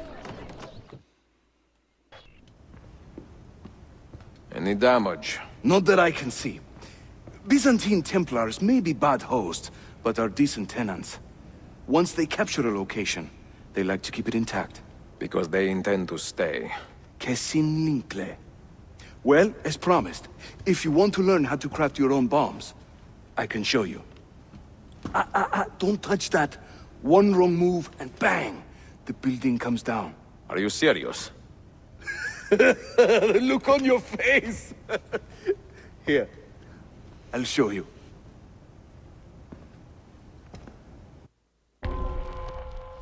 This is all about the bombs. The assassins now have control of the Imperial, North Den, and Yusef as at ease. Learn more about bomb crafting before setting out.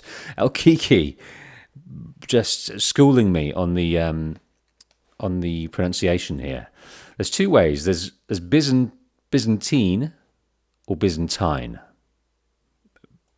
depending whether you're American or you're British. Well, I'm British. Many of my viewership are American, so I'm going to just fluctuate between the two, like a schizophrenic. Byzantine, Byzantine, but it's the Byzan that's important. The un sounding like the Byzern. Byzantine, Byzantine, Byzantine, Byzantine, Byzantine, Byzantine, Byzantine.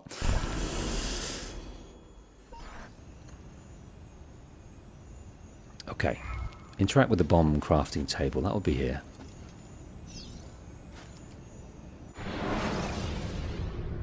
We craft our bombs from a combination of 3 parts. The shell, the gunpowder, and the primary ingredient. Okay, so we've got a lethal... Sometimes we add a few extras too, for fun. But we'll come to that later. For now, focus on these elements. We've got the lethal pouch, the tactical pouch, the diversion pouch. So, craft bomb. They want us to choose the impact, the fuse shell. The metal shell rebounds off surfaces and detonates after 3 seconds. Yeah. And the gunpowder, they want us to choose the Arabic gunpowder. The gunpowder offers a medium-sized explosion affecting multiple targets at once. And the effect, they'd like us to use the shrapnel. Creates a lethal device designed to kill by dispersing metal shards upon exploding. So that's all done. And then we can test the bomb. Let's test the bomb. Tap to drop a bomb. Ah. So it's quite shrap. And then we can also... options to resume the game. We can also throw them, so we can craft that bomb. Fuse shell, Arabic gunpowder, shrapnel.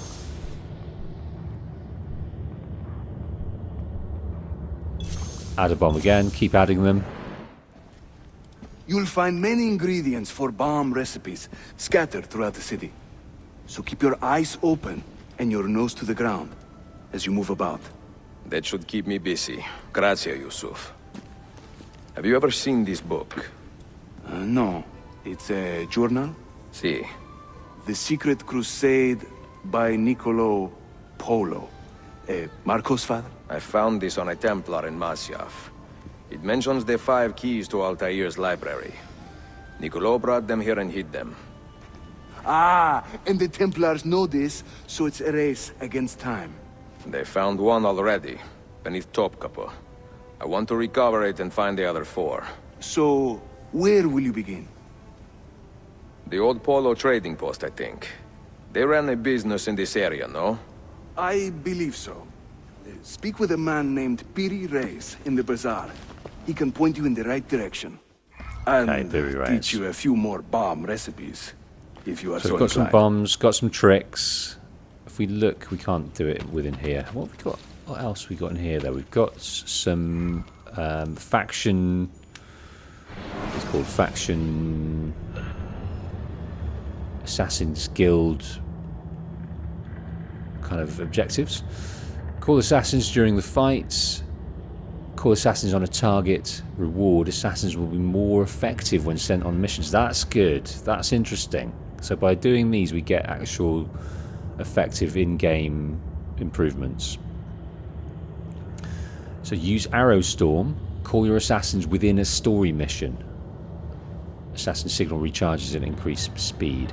Got to remember that then, during a story mission. So recruit assassins, train recruits to the rank of master assassin, successfully perform a den defense, unlocks the assassin faction weapon. Oh, right. Weapons, efficacy of stuff. It's all to be worked towards. So I've got to think about using the assassins a lot. So I think this settles it now on the Byzantine debate. Ali Arslan says the Turkish pronunciation is closer to your American pronunciation. Byzantine.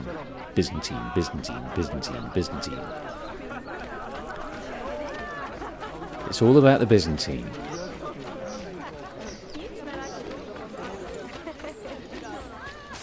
I don't know, to me, maybe because I've always said it, it sounds more satisfying to say Byzantine. It's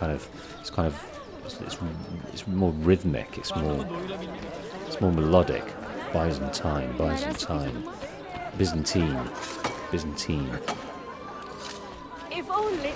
is not as fluid for me, but that's by the by. That's inconsequential.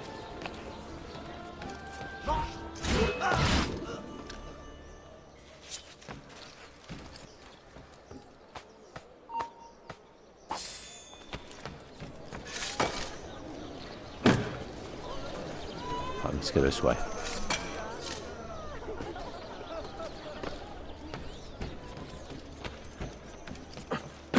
Right, Piri Reyes. Things are rolling along nicely.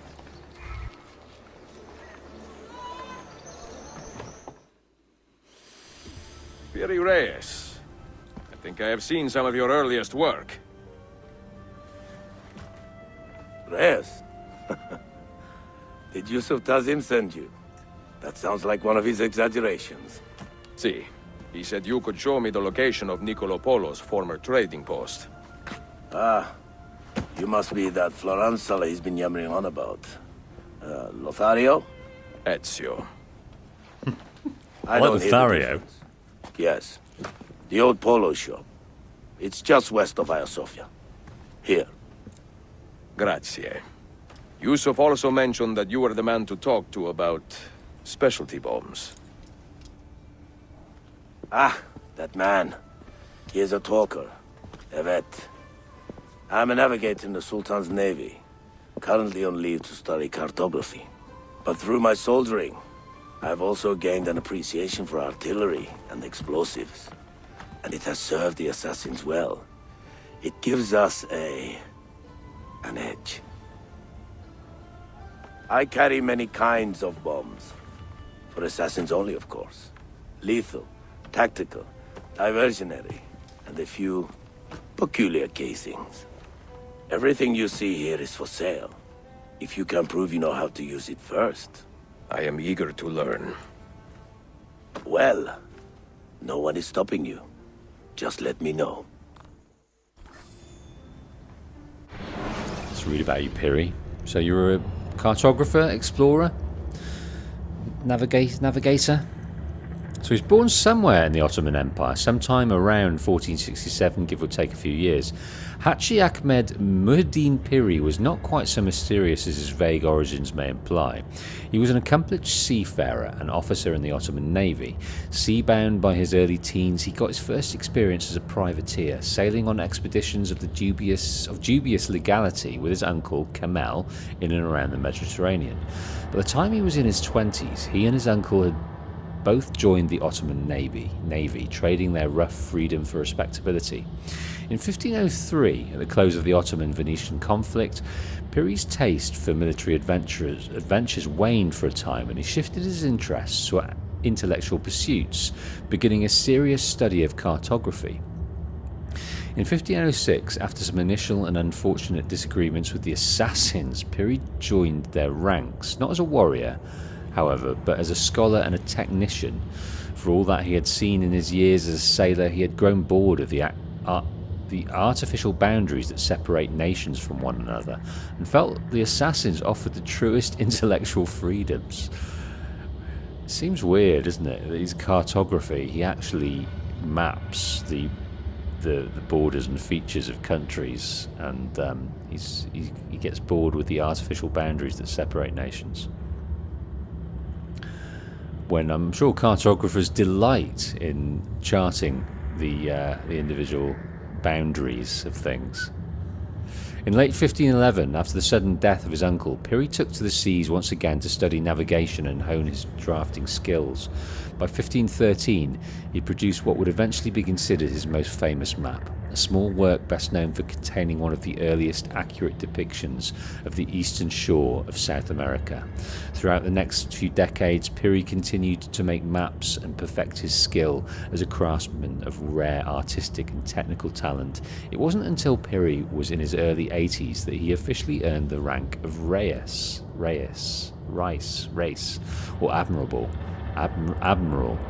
by which point he was a legend in the Ottoman Navy. What a guy. So, 100% sync for doing nothing. We can have a look at these, can't we? Interact with the lethal bomb board and begin the Datura tutorial mission. Okay. Capecol! I need to reconcile these ancient Greek maps with data from Admiral Columbus. But this is like comparing maps of the moon and the Earth. What a mess! Ah, Ezio, cheer me up. Let me teach you something. What about these poison bombs? How lethal are they? Quite lethal, Dosto. We distill our poison from the Datura plant. A pretty little flower with a deadly secret. This one kills, slowly but surely. Be very careful, for your sake, and for others. Grazie.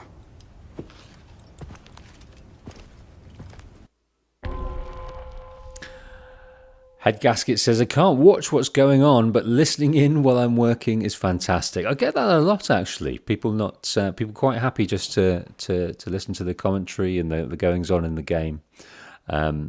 Some find my diatribe relaxing, which I've come to accept. Use the Datura bomb to kill the Byzantine Templars responsible for the recent theft of bomb ingredients. Do not use any ranged or melee weapons to kill the target. Okay.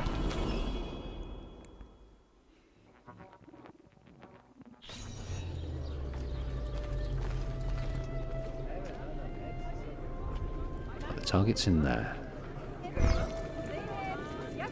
Throw a Datora bomb in the middle of the guard post. Hold aim. And just whop it in there. Whop it in there. See what happens. They all perish. They all perish.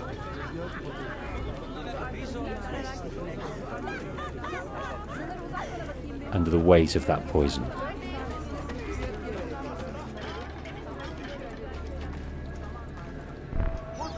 Okay. Aim and throw a bomb at poisons that targets the guards. Oh, you really don't look so good.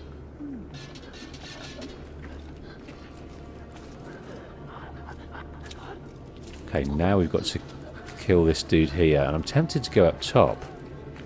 Poison, no doubt. Someone knows. Alright, have that. Have Get that. your asses over here. Take that. All dead. Who's that now? Is that one of us? No, who are you, sir? Right, I've got 400 for that. Optional objective complete. And we can... Do we go back to Piri's place? Or is that... are we out in the world now? Looks like we're out in the world.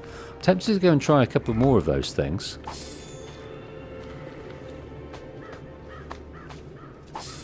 I'm tempted. Oh dear, a venomous demise. A venomous demise indeed. Yeah, we used plenty of poison in that regard. In fact, I'm surprised there's not a sort of residual poison in the atmosphere here that we could make us quite ill. The amount of poison we just used. Sparrow says that guy should be recruited. That one that was jumping around there, most definitely. He was quite a buoyant gentleman. Okay, what have we got here? We've still got that temple over here. Piri Reyes. I'm crafting. Where's Piri Reyes? He was somewhere, wasn't he? He's down here. We went quite far from where we should have been there. There's pigeon groups around there. There's things to buy. But I think at the start of the next episode, because I am going to leave you now. At the start of the next episode, we're going to head to this Templar den and try and deal with that again. We couldn't find the captain for love nor money. We don't have love, but we do have money. And with that money, we're also going to buy up this area here. There's plenty of things to buy, isn't there? Keep those things rolling in. And I think if we clear this Templar den, we might get the opportunity to buy some more over here. These might become unlocked.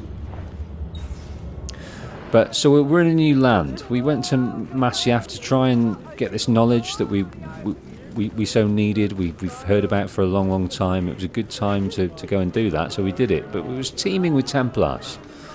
And then the clues led us to Constantinople, where we've met up with our assassin brothers, and they're in trouble. So not only did we need to find secrets of the past, we need to secure the present for the future. And that is to help our assassin friends against the Byzantine... There we go. The Byzantine foe. Thanks ever so much for joining me for this first episode. Hope you enjoy it. Before you go, drop a like, and if you haven't subscribed yet, make sure you do that. And pressing bells will also inform you of when I'm next on a stream. I'm going to do this at least once a week for the time being. So let's reconvene next week to carry on with this. In the week, I'll be carrying on with Baldur's Gate 3, which I'm very much enjoying. That's going to be a long, drawn-out adventure to be involved with. So if you want to catch up with me in the week doing that, I'd love to see you. Thanks again for your time and your company here on this first episode of Assassin's Creed Revelations. I'm the Patient Wolf, and I shall see you in the next one. Goodbye. A mantan. That is not a natural death.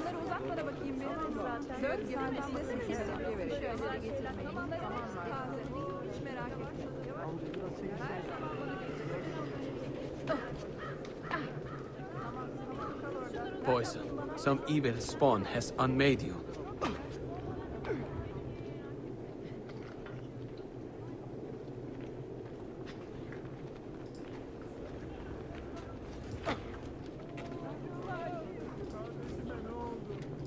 What could make a tongue swell and blacken like that?